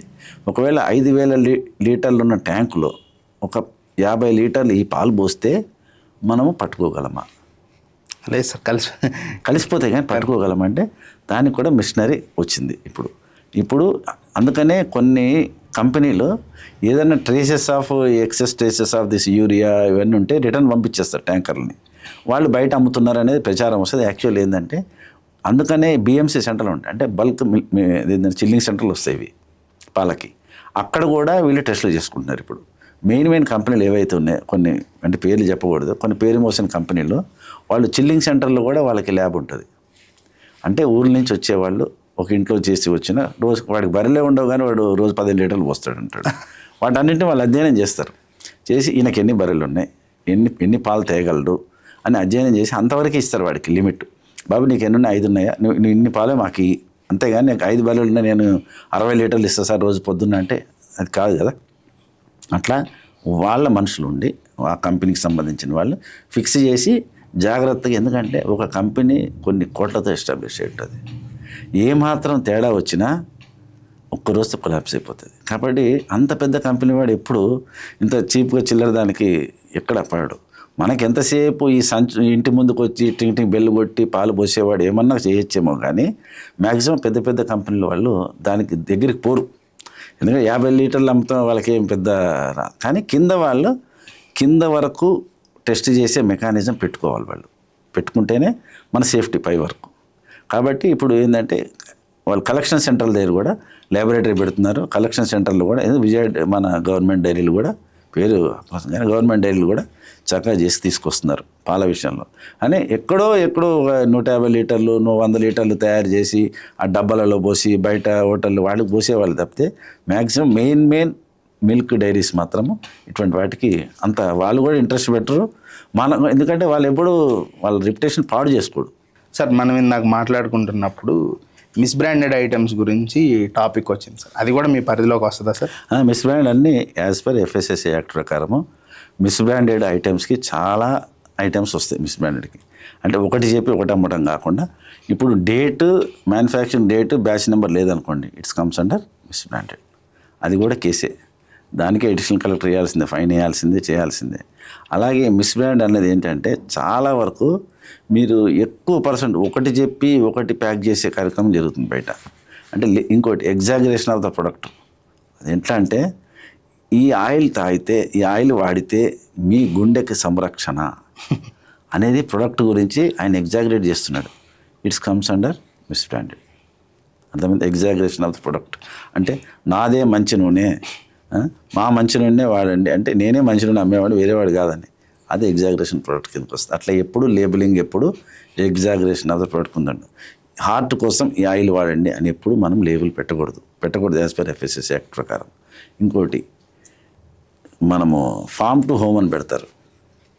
ఫామ్ టు హోమ్ అంటే ఫామ్ హౌస్ నుంచి డైరెక్ట్ మన ఇంటికి వచ్చేస్తాయి ఆ పాలు. రావు. మధ్యలో ప్యాస్చరైజేషన్, అవన్నీ కావాలి కదా ఖచ్చితంగా కావాలి.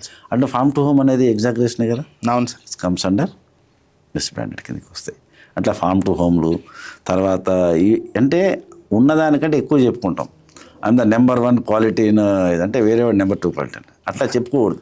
లేబులింగ్ ఎప్పుడు లేబులింగ్ రూల్స్ ప్రకారం పోయేదే మిస్బ్రాండెడ్. దానికి చట్టరీత్యా ఉంటుంది. ఎగ్జాగరేషన్ ఆఫ్ ప్రొడక్టు ఇవన్నీ కమ్స్ అండర్ దీంట్లోకి వస్తాయి. మిస్లీడింగ్ ఆఫ్ ద పబ్లిక్ అది కూడా మిస్బ్రాండెడ్ కిందకే వస్తుంది. దానికి కూడా ఫైన్ ఖచ్చితంగా. మిస్లీడింగ్ చేస్తే మాత్రము ప్రజల్ని 10 లక్షల వరకు ఫైన్ వేసే అధికారము మన ఎడిషనల్ కలెక్టర్ది ఉంటుంది. ఈ ఫైన్లు వేసే అధికారాలన్నీ కన్సర్న్ జిల్లా ఎడిషనల్ కలెక్టర్లే మాకు ఎడ్యుకేటింగ్ ఆఫీసర్స్. ఈ అన్సేఫ్ కేసులన్నీ జ్యుడిషియల్ ఫస్ట్ క్లాస్ మేజిస్ట్రేట్ కోర్టులో వేయబడతాయి. అది ఆ ప్రకారం అదేది క్రిమినల్ కేసు ప్రకారం కోర్టులో జరుగుతుంటాయి.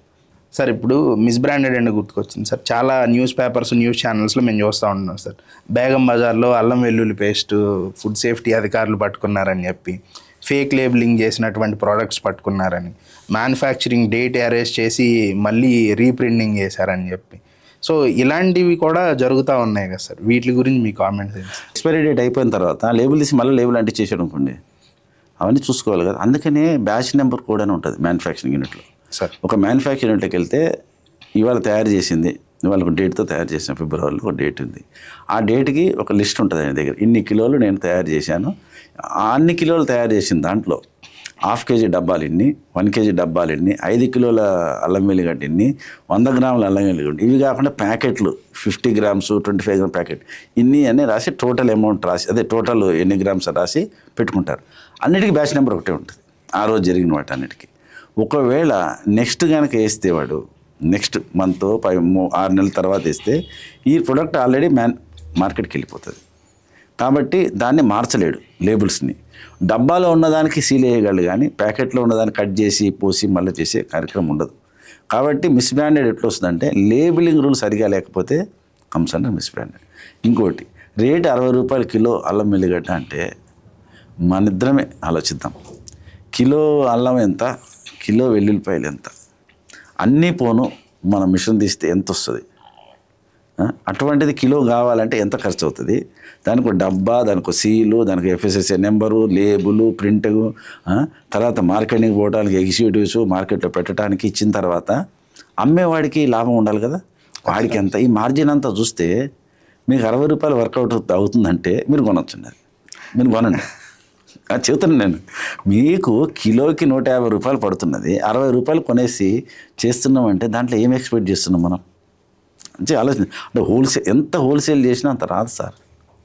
హోల్సేల్ ఎంత ఇది కొని చేసినా కిలో 60 రూపాయలు డబ్బాతో లేబుల్తో ఇంతమంది ఎంప్లాయీస్ వర్కర్స్ తోటి రాదు, వర్కౌట్ కాదు. అంటే దాంట్లో ఏదో ఉంది. ఏముంటుంది దాంట్లో అని చూస్తే కొంతమంది గుమ్మడికాయది కలపటము, ఆటలు కలపటము, ఏదో కలుపుతారు. కలిపి దాన్ని అల్లం వెల్లుల్లి వాసన ఎట్లనే వస్తుంది. అల్లం కొంచెం వేసి వెల్లుల్లి వాసన వేసేటడికి అది వాసన ఎట్లనే ఉంటుంది చేస్తారు. కాబట్టి రేటు చూసి మార్కెట్ చూసి మీరు కొనుక్కోండి వస్తూ ఉంటారు. అంతే కదా సార్. సార్ కిలో 60 రూపాయలకి వేసి ఇచ్చేది 50 రూపాయలకి ఇచ్చేది అయితే ఒరిజినల్ కాదనేది నాకు నమ్మకం. సార్ కొన్ని మార్కెట్లో అమ్ముతూ ఉంటారు సార్. వాటికి ఊరు పేరు మ్యానుఫ్యాక్చరింగ్ ఎక్కడ ఏంటన్నది తెలియదు కదా సార్. వాటిని ఎలా ట్రేస్ చేస్తారు సార్? ఒకవేళ వాళ్ళు టేస్ట్ చేయాలంటే ఎవరైతే అమ్ముతారో వాడిదే బాధ్యత. నా కొట్లో కొన్నారు మీరు సార్, నా షాప్లో దానికి డేట్ లేదు, మ్యానుఫ్యాక్చరింగ్ అడ్రస్ లేదు, నేనే మీకు ఇచ్చా, నాదే బాధ్యత. సో ఏదైనా అయితే నాదే బాధ్యత. మీరు చెప్పాలి బాబు దీని మీద అడ్రస్ లేదు, ఏం లేదు, నీదే కదా బాధ్యత రాసి బిల్లు తీసుకోండి మన దగ్గర. మనం బిల్లు తీసుకోం, అంత టైం మనకు ఉండదు. మావాడే అబ్బా మా ఊరు ఆయనే రెగ్యులర్ ఎప్పటి నుంచి ఇక్కడ, అట్లా కాదు, బిల్లు తీసుకోండి ఎప్పుడైనా. ఎందుకంటే ఆయనకు కూడా సరుకు ఎక్కడి నుంచి వస్తుందో తెలియదు. ప్రతిసారి ఒకటే సరుకు రావచ్చు, రాకపోవచ్చు, అది మంచిది కావచ్చు, మంచిది రేపు పొద్దున్న అది కాదనొచ్చు. బిల్లు తీసుకోండి, బిల్లు తీసుకుంటే మీకు బాధ్యత ఉంటుంది, వానికి కూడా భయం అనేది ఉంటుంది. ఇప్పుడే అంతే, బిల్లు ఇస్తున్నాడంటే భయపడతాడు వాడు సార్. అందుకని చాలామంది బిల్లు ఉంటే ఇంత ట్యాక్స్ పడుతుంది, బిల్లు లేకుండా ఇంత ట్యాక్స్ పడుతుంది. బిల్లు లేకుంటే వాడికి ధైర్యం, రేపు పొద్దున అడగడు. బిల్లు ఉంటే వాడికి బాధ్యత కాబట్టి ట్యాక్స్ పడుతుంది అంట. వీటన్నిటి చూసుకోండి. బిల్లు తీసుకుంటే మీకు మంచిది, మీ కుటుంబాలకు మంచిది. సార్ ఇప్పుడు మీరు ఫుడ్ సేఫ్టీ ఆఫీసర్స్ రెస్టారెంట్కి వెళ్తారు కదా సార్, రెస్టారెంట్కి వెళ్ళినప్పుడు వాళ్ళకి చెప్పి వెళ్తారా సార్, చెప్పకుండా వెళ్తారా, లేదంటే కంప్లైంట్ ఇస్తే వెళ్తారా? ఈ ఫుడ్ సేఫ్టీ ఆఫీసర్లు సాధారణంగా రెగ్యులర్గా వాళ్ళకి ఇన్స్పెక్షన్లు కంపల్సరీ ఉంటాయి. కోటా ఇంత చేయాల్సిందే. ఇవి కాకుండా కంప్లైంట్స్ వస్తాయి, ఇవి కాకుండా వాళ్ళకి అనుమానాలు వస్తాయి. ఏంటి హోటల్లో కొంచెం బాగాలేదు, ఏదో వస్తాయి కదా, వార్తలు వస్తాయి, అప్పుడు పోవచ్చు. ఇప్పుడు పోవద్దు, ఇప్పుడు పోవాలని ఏం లేదు. They are having every right to respect all restaurants of వాళ్ళ జ్యుడిక్షన్ ఉన్న వాటన్నిటిని.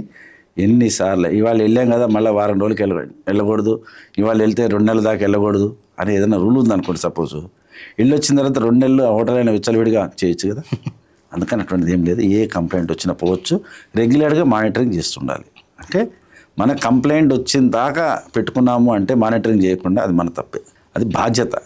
అంటే ఉద్యోగ బాధ్యత ఏంటంటే మనకిచ్చిన జ్యురిడిక్షన్లో మనం జాగ్రత్తగా చూసుకోవాలి. కల్తీ తిని ఎవరికైనా ఆసుపత్రి పాలైనా కన్సర్న్ ఏరియా ఆఫీసర్ని పిలుస్తారు. ఫుడ్ పాయిజన్ అయింది విత్ ఆఫీస్, ఎవరైనా ఏరియా ఇన్స్పెక్టర్ కూడా వెళ్ళాల్సి వస్తుంది, ఫుడ్ సేఫ్టీ ఆఫీసర్. అప్పుడు వెళ్ళినప్పుడు ఆయన ఏరియాలో జరిగినప్పుడు ఆయనది కూడా బాధ్యత ఉంటుంది కదా. కాబట్టి వీటన్నిటి చూసుకుంటాడు ఆయన. నిరంతర పర్యవేక్షణ ఉంటుంది. అంటే 5 కాగానే ఇంటికి వెళ్ళి ఇదే ఉండదు. వీడు ఎంతసేపు హోటల్ ఉంటుందో రాత్రి 12 దాకా, అప్పుడు కూడా ఇన్స్పెక్షన్ చేయొచ్చు. సో టైం రిస్ట్రిక్షన్ ఏముండదు సార్. 5 దాటితే ఏమైనా చేసుకోవచ్చు అంటే వాళ్ళు వచ్చి 5 తర్వాత చేసుకుంటారు, అట్లా ఉంటుంది సార్. ఎనీ టైం చేయాల్సింది 24/7. ఆ ఎన్ఫోర్స్మెంట్ జాబ్ అటువంటిది. సార్ ఇప్పుడు మొన్న మధ్య పంజాగుట్లో మోమోస్ తిని తల్లి కూతురు ఫ్యామిలీలో 2 చనిపోయారు సార్. ఇప్పుడు రోడ్డు పక్కన జరిగే వాటిని కూడా మీ పరిధిలోకి వస్తుందా సార్? వాటిని ఎలా పట్టుకుంటారు సార్? వచ్చారు కదా ఫుడ్ సేఫ్టీ ఆఫీసర్లు వచ్చారు, దాన్ని మూసేశారు అని కంపల్సరీ సార్. ఎక్కడ సేల్ ఉంటే అక్కడ ఫుడ్ సేఫ్టీ ఆఫీసర్ ఉంటాడు సార్. ఎక్కడ సేల్ ఉంటే అక్కడ ఫుడ్ సేఫ్టీ ఆఫీసర్ ఉంటాడు. సేల్ లేదు, అన్నదానమే జరుగుతుంది అన్న దగ్గర కూడా ఫుడ్ సేఫ్టీ ఆఫీసర్ ఉంటాడు. అక్కడ కూడా ఉండాలి. ఇప్పుడు మా ఏమ గర్వంగా మేము చెప్పేది ఏంటంటే, తెలంగాణలో ఉన్న టెంపుల్స్లో చాలా టెంపుల్లకి ట్రైనింగ్లు ఇవ్వటం జరిగింది, వాళ్ళందరికీ సర్టిఫికేషన్ ఇవ్వటం జరిగింది. కాబట్టి ఎక్కడ మీకు ఫుడ్ పాయిజన్ కేసు ఎక్కడ మీకు చూడండి తెలంగాణలో మీకు అనకూడదు. అవును సార్. I'm proud. నేను ఎక్కడ మీకు ఫుడ్ పాయిజన్ కేసులు కాలే టెంపుల్స్లో. Right sir. ప్రసాదాలు తిని పక్క రాష్ట్రాల్లోనే, మన రాష్ట్రంలో ఎక్కడ అంటే అందరూ సుశిక్షితంగా ట్రైనింగ్లు ఇచ్చి చేసింది. దీనికి ఏముంటుందంటే ఎఫ్ఎస్ఎస్ఏ ద్వారా పూర్తిగా మీకు చెప్తే, ఎఫ్ఎస్ఎస్ఏ ఏం చేస్తుందంటే ఫస్ట్ పిల్లలకి, అంగన్వాడీ పిల్లలకి ఫస్ట్ టీచర్కి ట్రైనింగ్ ఇస్తారు. ఫుడ్ సేఫ్టీ ట్రైనింగ్, ఆహార పరిరక్షణ ఏ విధంగా చేసుకోవాలి, శుభ్రత, నాణ్యత ఏది తెచ్చుకోవాలి.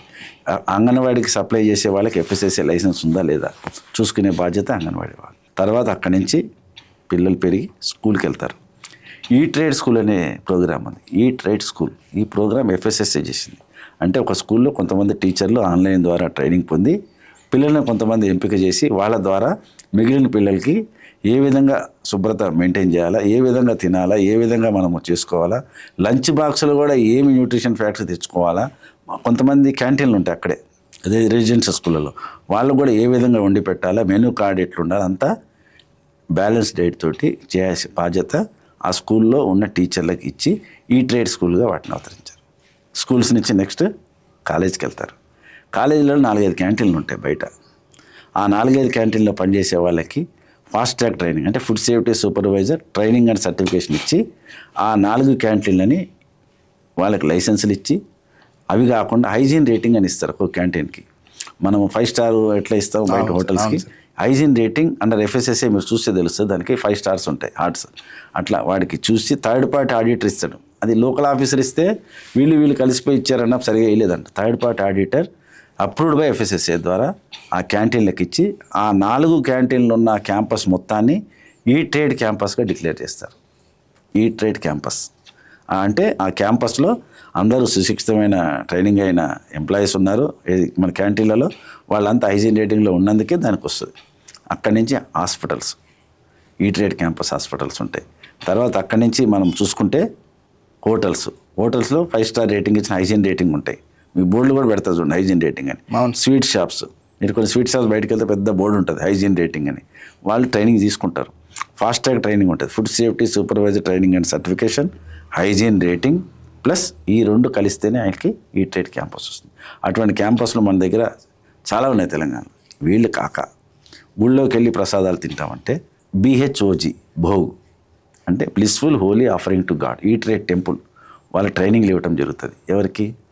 ఎవరైతే ప్రసాదాలు వండుతున్నారో వాళ్ళకి ట్రైనింగ్ ఇచ్చి అందులో ఉన్న స్టోర్స్ అన్ని ఇన్స్పెక్షన్ చేసి థర్డ్ పార్టీ ఆడిట్ వచ్చి మొత్తం కిచెన్ అది సరిగా ఉందా లేదా చూసిన తర్వాత వాళ్ళు ఇచ్చిన మార్క్స్ బట్టి వాళ్ళ సర్టిఫికేట్ ఇవ్వడం జరుగుతుంది. ఉదాహరణకి గతంలో యాదాద్రి టెంపుల్ ఉంది మనకి, తర్వాత భద్రాచలం టెంపుల్ ఉంది, ఇవన్నీ కాకుండా చిన్నజీయర్ స్వామి గారి టెంపుల్ ఉంది. వాటికి తర్వాత ఇవి కాకుండా స్వామి గారి అక్కడ కన్హా శాంతివనం ఉంది, అది ఈట్ రైట్ క్యాంపస్. ఇవి ఈట్ రైట్ టెంపుల్స్, వీటన్నిటికీ ఇవ్వటం జరిగింది. టెంపుల్స్ కంపల్సరీ ఇస్తాము, భోగ్ సర్టిఫికేట్ ఇస్తాము, ఈట్ రైట్ క్యాంపస్లు ఇస్తాము. ఈ విధంగా ప్రతి అంశంలో FSSAI క్లియర్ పిక్చర్ ఉంది వాళ్ళ దగ్గర. ఇవన్నీ కాకుండా గత సంవత్సరమే 2025 సంవత్సరంలో హైదరాబాద్లో సుమారు 5 మెట్రో స్టేషన్లకి eat right metro station certificate ఇవ్వడం జరిగింది. అంటే ఆ మెట్రో స్టేషన్లో ఉన్న క్యాంటీన్లకి వాళ్ళకి ట్రైనింగ్ ఇచ్చి థర్డ్ పార్టీ ఆడిట్ వచ్చి ఈ మెట్రో స్టేషన్లో తిన్నవారికి ఏమీ కాదు అనే భరోసా ఇచ్చేదే ఈట్ రైట్ మెట్రో స్టేషన్. అట్లనే మనకి ట్రైన్డ్ పీపుల్ మాత్రమే. అట్లాగే మనకి సికింద్రాబాద్ స్టేషన్లకి, అట్లా రైల్వే స్టేషన్లకి ఇచ్చేస్తారు, బస్ స్టాండ్లకి ఇస్తారు. ఈట్ రైట్ స్టేషన్స్ అవి కంపల్సరీగా తీసుకుంటున్నారు చాలా ఇంట్రెస్ట్గా. అంటే ఇది నాట్ ఏ మ్యాండేటరీ, తీసుకుంటే ప్రజలకు మంచిది, ఒక భరోసా. ఇప్పుడు మనం క్యాంపస్కి వెళ్ళాం, సపోజ్ గూగుల్ క్యాంపస్, కొన్ని క్యాంపస్లు ఉంటాయి, మైక్రోసాఫ్ట్ కొన్ని క్యాంపస్లు వెళ్తాం. వెళ్ళిన తర్వాత అక్కడ 5-6 క్యాంటీన్లు ఉంటాయి. తినొచ్చిన తర్వాత బయట కూడా తింటాడు. తిన్న తర్వాత మనకి ఇంటికి వచ్చిన తర్వాత ఫుడ్ పాయిజన్ అయినట్టు అనిపిస్తుంది. కానీ భరోసా ఏంటంటే ఎవరైతే ఈట్ రైట్ క్యాంపస్ చేయించుకున్నారో అక్కడ ఏం కాదు అనే భరోసా ఉంటుంది. ఎందుకంటే అది నిరంతర పర్యవేక్షణ ఉంటుంది. దాంట్లో ఒకసారి సర్టిఫికేట్ ఇచ్చాం కదా, మనకు అవసరం లేదు కదా, వాళ్ళకి 3 monthsకి ఒకసారి ఆడిట్ ఉంటుంది, అన్నీ సబ్మిట్ చేయాలి. వాటి చేస్తేనే వాళ్ళది అది లైవ్లో ఉంటుంది అది. కాబట్టి వాటి మీద eat right campus certificate, eat right station certificate, eat right schools, ఇవన్నీ ట్రైన్ ఉంటాయి. అపార్ట్ ఫ్రమ్ దట్ మీరు ఇందాక రోడ్డు పక్కన చేసే వాళ్ళ పరిస్థితి ఏంది, స్ట్రీట్ ఫుడ్ వెండర్స్. తెలంగాణ రాష్ట్రంలో సుమారు 6,000 మందికి ఈరోజు దాకా నాకు తెలిసి 6,000 మంది స్ట్రీట్ ఫుడ్ వెండర్స్ ట్రైన్డ్ అయ్యారు. ఎలా ట్రైనింగ్ అయ్యారంటారు? స్ట్రీట్ ఫుడ్ వెండర్స్ కూడా food safety supervisor training and certification జరుగుతుంది. ఆ ఫోటోలు మీకు నేను షేర్ చేస్తాను. అవి వాటికి ఎవరిస్తారు డబ్బులు అంటే CSR ఫండ్స్ తోటి కొన్ని కంపెనీలు ఇచ్చాయి. అంటే వాళ్ళకి వ్యాపారాన్ని వేయాలి, క్యాప్లు, సోప్స్ అన్నీ, అంటే ఒక కిట్ ఇస్తాం వాళ్ళకి, ఇచ్చి ఆ రోజు ట్రైనింగ్ ఇస్తాం, 4 hours ట్రైనింగ్ ఇచ్చి వాళ్ళ సర్టిఫికేట్ ఇస్తాము. ఇప్పుడు FSSAI ఏం చేసిందంటే ఫ్రీగా వాళ్ళకి రిజిస్ట్రేషన్ కూడా ఇమ్మన్నది. మనం ఇందాక 100 రూపాయలు కట్టి రిజిస్ట్రేషన్ అన్నాం కదా, ఇప్పుడు స్ట్రీట్ ఫుడ్ వెండర్కి ఫ్రీ రిజిస్ట్రేషన్ వాళ్ళు పెట్టుకోవాలి కంపల్సరీగా. ఆ పచ్చిమిరపకాయ బండి దగ్గరనో DLF దగ్గర కొన్ని ఉండేవి షాపులు, అందరి దగ్గర బండ్ల దగ్గర ఉన్నాయి, పెట్టుకుంటారు వాళ్ళు.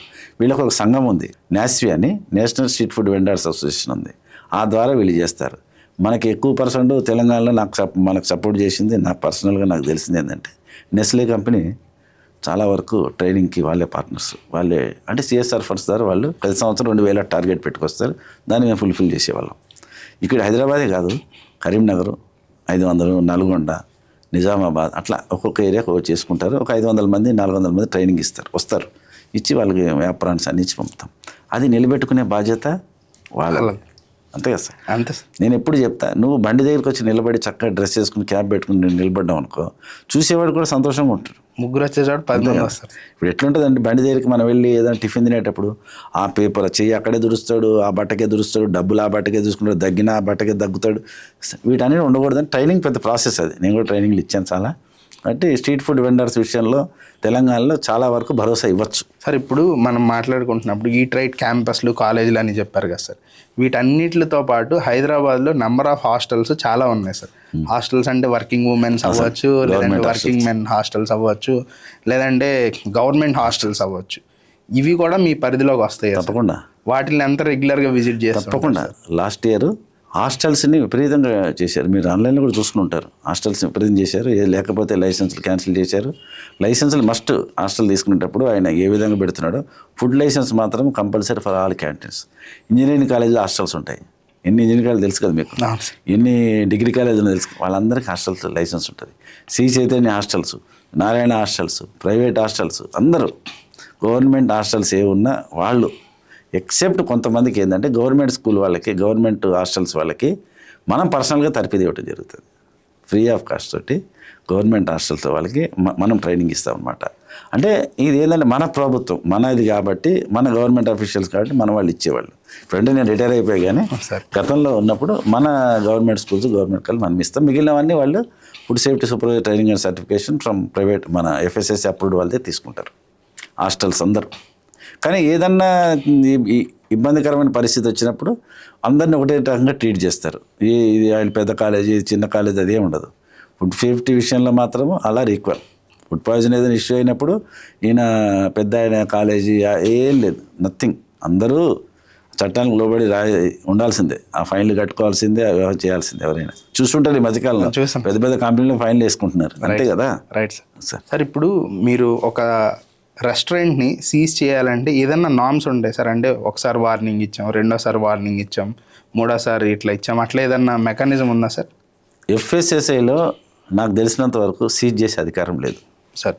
నాకు తెలిసినంత వరకు సార్ వీళ్ళు ఏం చేస్తారంటే సీజ్ చేయాల్సి అంటే స్టాక్ మొత్తం సీజ్ చేసేస్తాం. ఇప్పుడు నాకు ఒక డౌట్ వచ్చింది. ఒక రూమ్లో ఒక 15 క్వింటాల్ పప్పు ఉంది, పుచ్చిపోయింది. అంటే ఇన్ఫెస్టేషన్ ఎక్కువ ఉంది. అంటే మరీ పుచ్చిపోలేదు, మరి అంటే అనుకున్న రేంజ్ కంటే ఎక్కువ. FSSAI నామ్స్ ప్రకారం సరిగా లేదు. 15 సంచిని సీజ్ చేసేస్తాం. సీజ్ చేసి దానికి ఒక బోర్డు పెట్టేస్తాం. The stock was seized by the concern food safety officer చేసి దాంట్లో శాంపుల్ తీసి ల్యాబ్కి పంపుతాం. ల్యాబ్లో కూడా సేమ్ రిపోర్ట్ వస్తుంది, అంతే కదా. మనం ఇక్కడ చూసింది అక్కడ వస్తుంది. అంతే. రిపోర్ట్ వచ్చిన తర్వాత దాన్ని అడిషనల్ కలెక్టర్ దగ్గర వేస్తాం. ఆయన ఫైన్ వేస్తారు. ఫైన్ వేసి ఆ మధ్యలో అయినా సెంట్రల్ ల్యాబ్ పోయి నేను టెస్ట్ చేయించుకుంటా అంటే there is one chance. Central lab పోవాలంటే ఇంకో శాంపుల్ సెంట్రల్ ల్యాబ్ పంపుతాం. అక్కడ కూడా ఇక్కడ వచ్చింది అక్కడ కూడా వస్తుంది. అప్పుడు ఆ స్టాక్ని డిస్ట్రాయ్ చేసేయండి అని ఫైన్ ఇవ్వమంటారు. స్టాక్ డిస్ట్రాయ్ చేసేస్తాం. అదొకటి ఉంది. నెంబర్ 2, నా హోటల్ నడుస్తుంది మీది బ్రహ్మాండంగా. ఫుడ్ పాయిజన్ అయింది, హోటల్లో తినవాళ్ళు వాంతులు చేసుకున్నారు. సీజ్ చేసే అధికారం లేదు. నేను లైసెన్స్ సస్పెండ్ చేసేస్తాం. ద లైసెన్స్ ఈ సస్పెండెడ్ డ్యూ టు ఇవన్నీ పెట్టి రీజన్స్ పెడితే సస్పెండ్ కన్సర్న్ ఏరియా ఆఫీసర్ చేసేస్తాడు.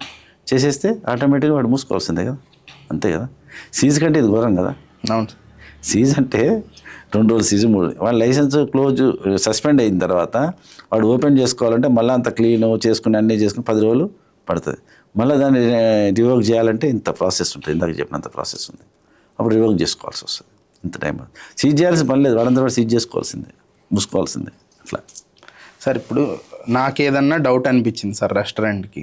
ఇప్పుడు ఫుడ్ సేఫ్టీ అధికారులు వచ్చి లేదు ఇక్కడంతా బాగానే ఉంది అని అనిపించింది సార్. అప్పటికి నా బుర్రలో ఇంకా ఏదో ఉంది అనిపిస్తుంది. నేను ల్యాబ్కి పంపించే ఇది ఉంటుందా సార్? 100% కన్జ్యూమర్కి ఎవ్రీ రైట్ ఉంది.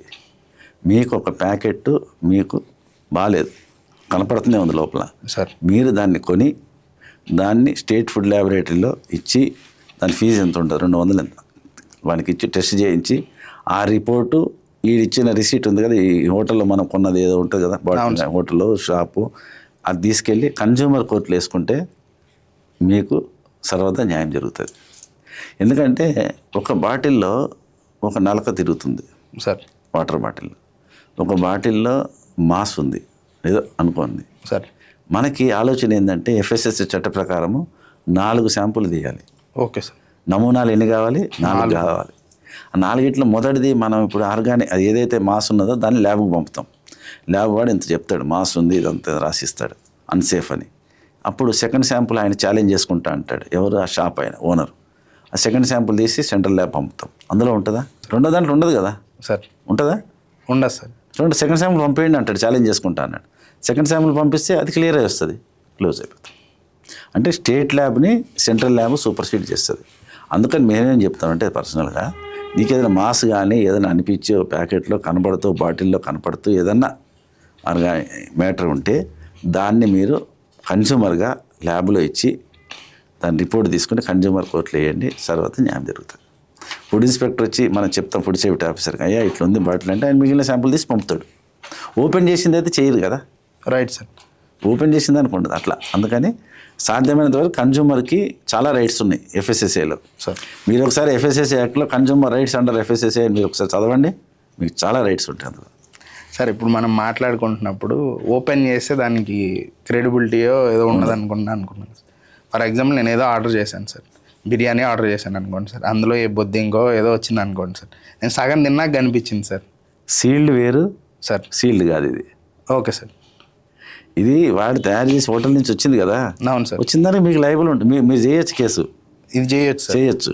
సీల్డ్ బాటిల్ ఉంటాయి కదా, లైక్ కూల్ డ్రింక్స్ లేకపోతే alcohol maybe transparent sealed bottles, right sir. వాటిని ఒక్క దాంట్లో ఉండి మిగిలిన దాంట్లో లేదనుకోండి, సార్. ఒక కూల్ డ్రింక్లో ఏదో ప్యాకెట్ కనబడింది, రెండో దాంట్లో లేదు, సార్. దాన్ని ఫుడ్ సేఫ్టీ ఆఫీసర్ ఏం చేయలేడు. ఆయన ఏం చేస్తాడు, 4 పాటలు తీస్తాడు, 4 శాంపుల్, 4 సీసాలు ఒక దాంట్లోనే ఉంటుంది, మిగిలిన 3 ఖాళీ ఉంటాయి కదా, అవును సార్. సెకండ్ శాంపుల్ ఛాలెంజ్ చేసుకుంటే పాస్ అయిపోతాడు కంపెనీ వాడు.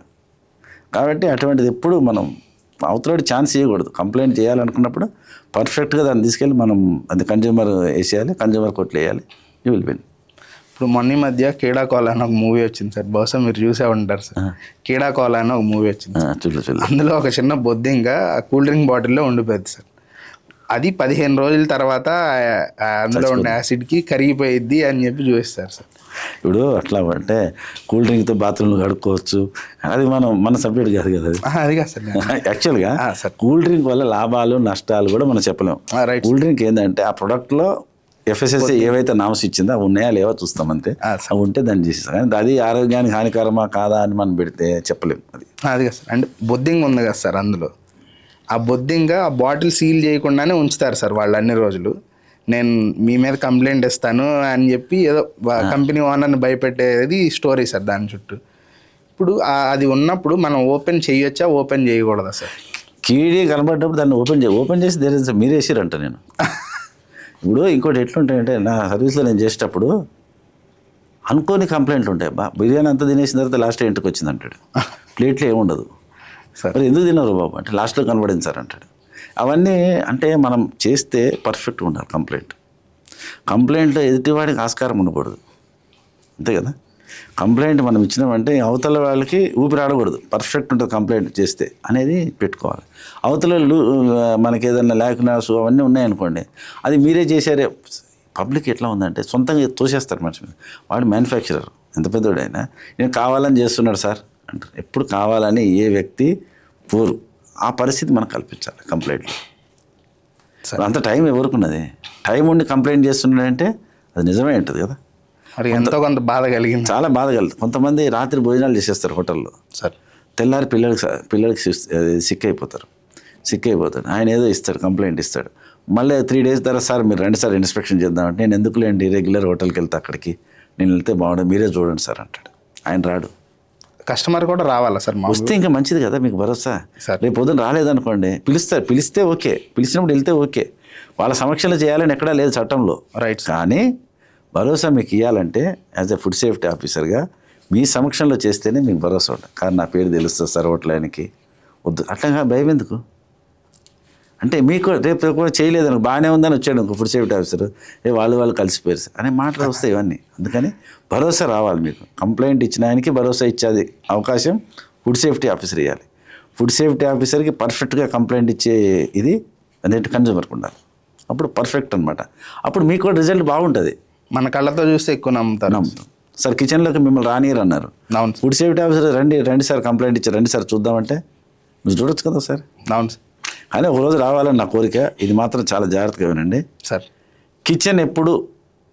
కిచెన్లో కానీ సప్లై ఏదైతే ఉందో నో అడ్మిట్ లోపలిది మనం డైనింగ్ హాల్లో పెట్టే టీవీ పెడతారు, చాలా దగ్గర టీవీలు పెడతారు కదా డైనింగ్ హాల్లో. Right sir. Hotel right. అక్కడ కిచెన్ కనుక మనకి విజిబుల్గా ఉంటే చాలా బాగుంటుంది అనేది నా కోరిక.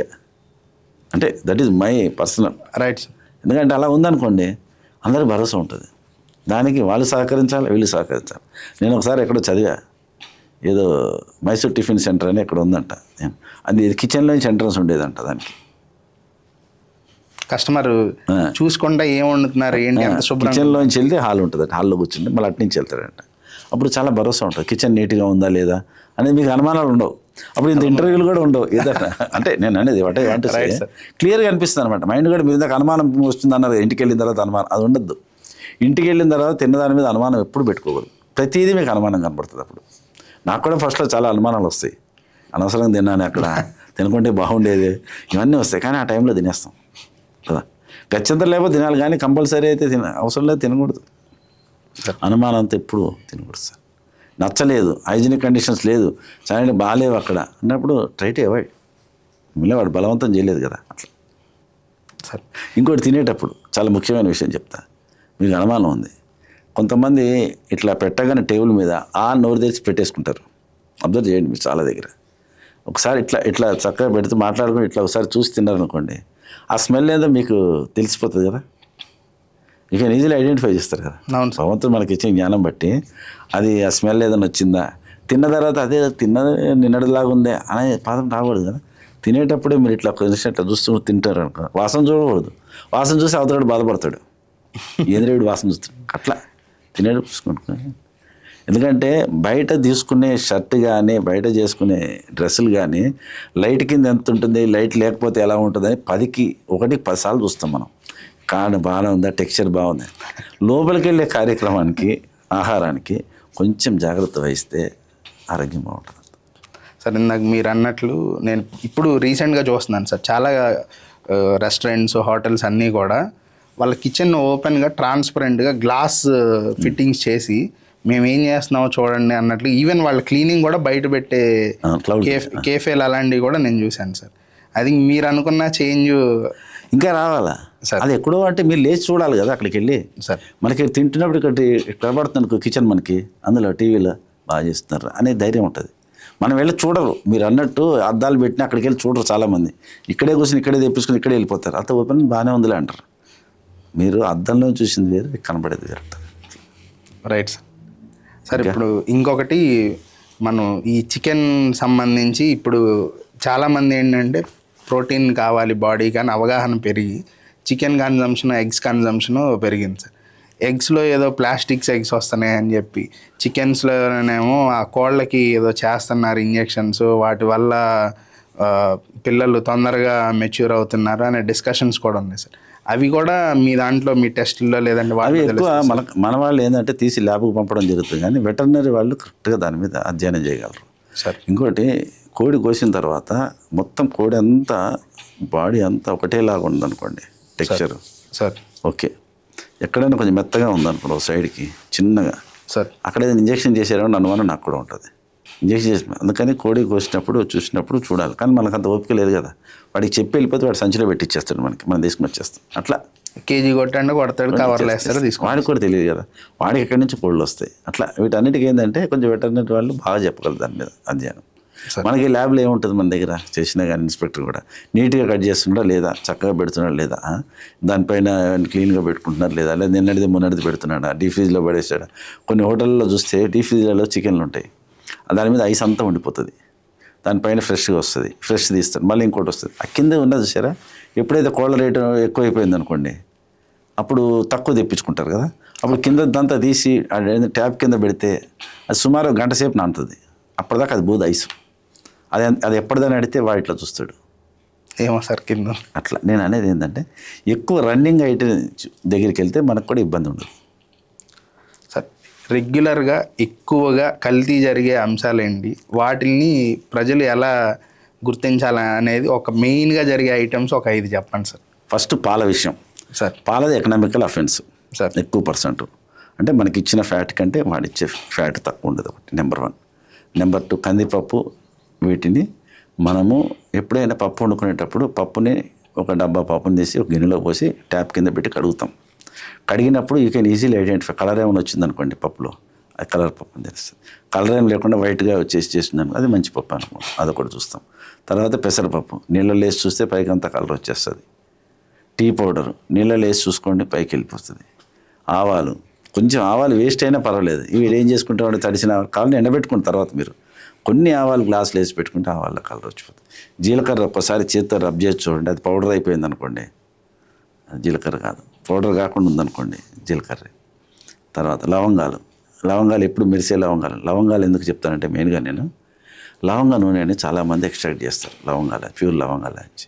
కొంత ఆయిల్ తీసేసిన తర్వాత మిగిలింది షేడ్ తక్కువ అవుతుంది, దానికి మినరల్ ఆయిల్ కోటింగ్ కొడతారు, అప్పుడు చాలా మెరుస్తుంటుంది.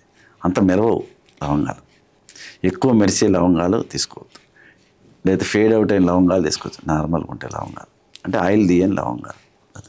ఇంకా ఇలాచి మనకు తెలిసిందే.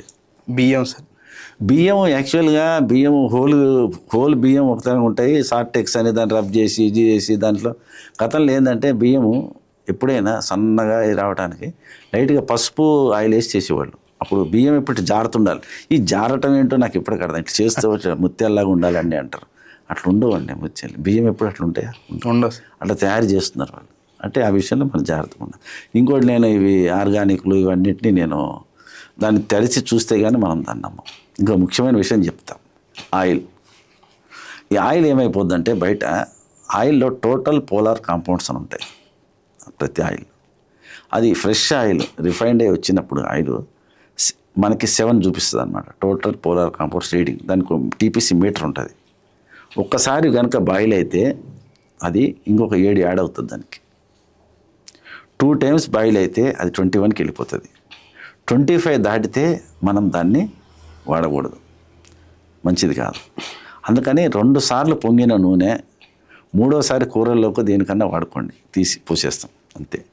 కానీ 4 సార్లు 5 సార్లు దాన్ని కనుక బాయిల్ చేస్తే అది మంచిది కాదు, అది అజాడస్ మంచిది కాదు. దాని గురించే FSSAI repurpose used cooking oil programme పెట్టింది, రూకో. అందుకని మీరు FSSAI ఒకసారి ఆన్లైన్ ఓపెన్ చేస్తే రూకో అని కొడితే, రూకో అంటే ఆగండి రా అన్నట్టు, అది పడితే రీపర్పస్ యూజ్డ్ కుకింగ్ ఆయిల్. ఆయన ఏం చేస్తాడంటే వాడిందే వాడితే ఆ బాబు ఆగు, ఇది 2 సార్ల కంటే ఎక్కువ బాయిల్ కావటానికి వీలేదు. పూరి ఒకసారి బాయిల్ అయిందంటే 2వసారి బాయిల్ అయిందంటే ఇంకా దాన్ని ఆపేయండి. కానీ దాంట్లో తెచ్చి మళ్ళీ ఫ్రెష్ ఆయిల్ పోస్తే అనవసరం, అది మంచిది కూడా కాదు. తీసేసి మళ్ళీ ఫ్రెష్ ఆయిల్. ఈ ఆయిల్ ఏం చేయాలంటారు, 3 సార్లు వాడితే పారేయండి అంటారు చాలామంది. మేము పారేయం సార్ ఇంట్లో కదా, ఏమంత పారేస్తాం అంటే దాన్ని కూరలు వేసుకోండి, కొంచెం కూరలు వేసుకుంటే అది ఒక సీసాలో పెట్టి నడుస్తుంటుంది, అది జరిగిపోతుంటుంది. పెద్ద పెద్ద వాటికి ఏం చేస్తామంటే ఎప్పుడైతే 2 టైమ్స్ 3 టైమ్స్ అయిపోయిన తర్వాత దాన్ని రూకో కింద కొన్ని కంపెనీస్కి government of India FSSAI approval ఇచ్చింది. వాళ్ళు వచ్చి మీ ఆయిల్ని తీసుకుంటారు వాళ్ళు.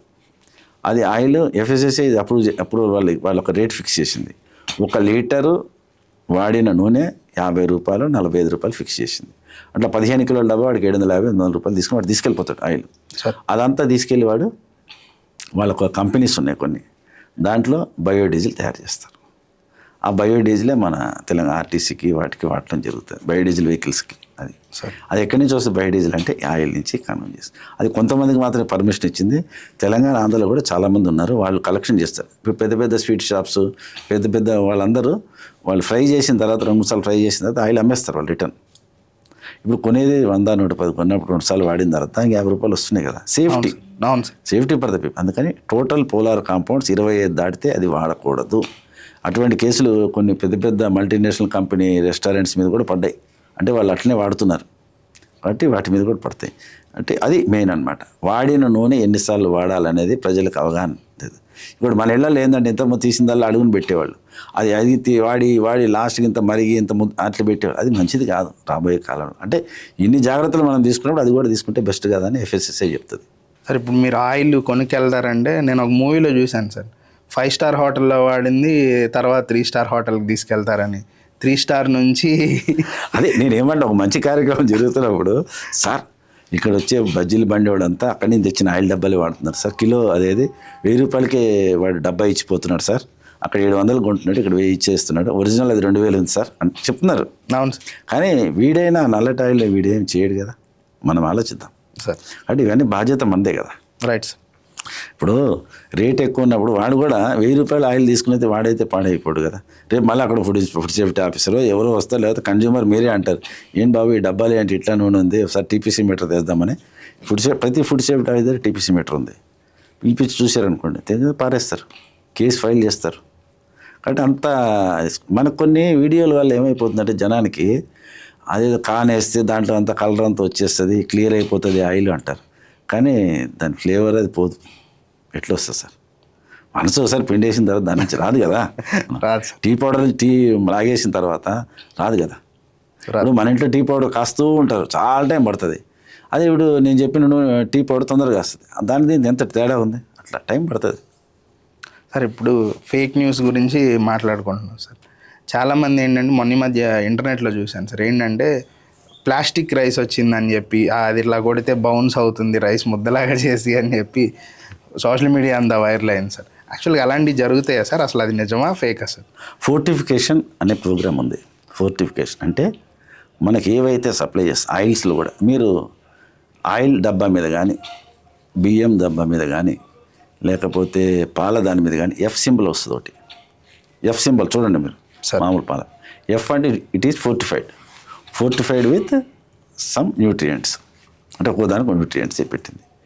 దానివల్ల ఈ పాలల్లో కూడా ఫోర్టిఫైడ్ మిల్క్ చూడండి, ఫోర్టిఫైడ్ చాలా వరకు ఉంటాయి. ఎఫ్ సింబల్ ఉన్నదంటే అది నాట్ ఓన్లీ మామూలు మిల్క్ కాదు, ఫోర్టిఫైడ్ అయింది. దాంట్లో ఉన్న వాటికంటే ఉన్న ఏవైతే వైటమిన్ కంటే పోషకాలు కలిపింది అది. ఆయిల్లో కూడా ఫోర్టిఫైడ్ అంటే ఇట్లా మీరు కలిపేది ఒక 4 మాత్రమే ఉంది. Oil, milk, rice, wheat flour చాలా తక్కువ మార్కెట్లో. అందరికంటే ముందు కలిపేది మనకి కలిపిందంటే ఇది ఐడైజ్డ్ సాల్ట్, ఐడిన్తో అది వేరే సమస్య. ఇది ఏదైతే ఈ బియ్యం ఉన్నాయో మీరు చెప్పారు ఇది ప్లాస్టిక్ రైస్ అని, అట్లా కాకుండా మీకు మన తెలంగాణ రాష్ట్రంలో ఫోర్టిఫైడ్ రైస్ సప్లై చేస్తున్నారు. అది ప్లాస్టిక్ రైస్ లాగా ఉంటుందంట. ప్లాస్టిక్ రైస్ లాగా ఉండదు. వీటిల్లోనేమో ఆయిల్స్లోనేమో కలుపుతారు. ఫోర్టిఫైడ్ రైస్ తయారు చేయాలంటే అది పెద్ద ప్రాసెస్. దాన్ని పౌడర్ చేస్తారు, ఏది రైస్ని టోటల్ పౌడర్, దాన్ని మళ్ళీ గ్రైన్స్ చేస్తారు విత్ యాడెడ్ మినరల్స్ తోటి. అప్పుడు మీకు ఏమవుతుందంటే లైట్ వెయిట్ అవుతుంది. అంతేగాని దానివల్ల ఏమి అనారోగ్యం కాదు. మీరు ఒకసారి ఆన్లైన్లో చూడండి, ఫోర్టిఫైడ్ రైస్ అంటే మొత్తం టెక్స్చర్ వస్తుంది. ఇంకోటి ఇవి అంటుకునే స్వభావం ఉన్నది. అంటే నేను ఇందాక మీతో చెప్పినట్టు సార్, చిన్నప్పుడు పేపర్ చిరిగిపోతే అన్నంతోనే అంటించేటోళ్ళు, అంటే దానికి అంటే గుణం ఉంది. గోధుమ పిండిలో అది కూడా చెప్తాను, గోధుమ పిండిలో అదేది జిగటగా వస్తుంది సార్, అది మొత్తం కలిపేస్తున్నారు గోధుమ, అదేం కలపరు. అది గ్లూటిన్ ఉండాలి, గోధుమ పిండిలో ఉంటుంది. మనం పోస్టర్లు అంటించేటప్పుడు చిన్నప్పుడు గోధుమ పిండినే మండబెట్టి దాన్ని పెట్టి మనం అంటించేవాళ్ళం, అంతే కదా. అప్పుడు ఈ గమ్ములు ఇవన్నీ ఎక్కడ సార్, గిన్నె గిన్నెస్ చేసేవాళ్ళు, అదంతా గోధుమ పిండిదే కదా. ఇప్పుడు కొన్ని దగ్గర గోధుమ పిండి పెడతారు ఇట్లా, అదేది అంటించుకోండి అని చెప్పి పోస్ట్ ఆఫీసులో, అంతా గోధుమ పిండిదే కదా. కాబట్టి దానికి అది ఉంది, అంటే గ్లూటెన్ నుంచి వస్తుంది. అంటే అంత అపోహలు కల్తీ అంత అపోహలు లేదు, అంటే మొత్తం కల్తీ అన్నది అయితే ఏమన్నా లేదు, మంచిగా ఉన్నాయి. అంటే మంచిగా మీరు ఏంటంటే మీ ఇంట్లో పండింది కూడా మీరు కల్తీ అనే స్థాయికి వచ్చేసింది. మా అదే మీ ఇంట్లో ఏవైతే పండిస్తారో కూరలు అవి వేరే వాళ్ళకి ఇచ్చారనుకోండి, వాడు చూడకుండానే చెప్తారు ఆ కూరలన్నీ ఇంతేనండి అంటారు, కానీ మీకే తెలుసు అది. అట్లా సాధ్యమైనంత వరకు మంచిగా ఉంటుంది. పాజిటివ్గా థింక్ చేయండి, పాజిటివ్గా. అండ్ కన్జ్యూమర్కి మాత్రము అన్ని రైట్స్ ఉన్నాయి, అనుమానం ఉంటే మాత్రం టెస్ట్కి పంపేయండి. సార్ ఇప్పుడు మనం ఇన్ని విషయాలు మాట్లాడుకున్నాం కదా సార్, ఫైనల్గా ఇన్ని ఇయర్స్ ఆఫ్ ఎక్స్పీరియన్స్, ఇన్ని తనిఖీలు, ఇవన్నీ samples collection as a lab టెక్నీషియన్గా అక్కడ చూశారు, గ్రౌండ్లోనూ చూశారు కదా సార్. ఫైనల్గా ఇప్పుడు బయటికి వెళ్ళి తినమంటారా వద్దంటారా సార్? అట్లా సార్, ఖచ్చితంగా తినాలి, ఇబ్బంది ఏమి ఉండదు. మీకేమైనా అనుమానం ఉంటే FSSAI ఏం చేసిందంటే ఫుడ్ సేఫ్టీ ఆన్ వీల్స్ అని ఒక పథకం ఉంది. దాని ప్రకారం 5 బస్సుల్ని తెలంగాణకి ఈరోజు 8 బస్సులు 10 బస్సులు ఉన్నాయి. అంటే మీ ఇంటి ముందే మీరు టెస్ట్ చేయించుకోవచ్చు. ఫుడ్ సేఫ్టీ ఆన్ వీల్స్ మీరు ఒకసారి తర్వాత వెళ్ళిన తర్వాత చూసుకోండి. ఫుడ్ సేఫ్టీ ఆన్ వీల్స్ మీరు కొడితే వస్తుంది.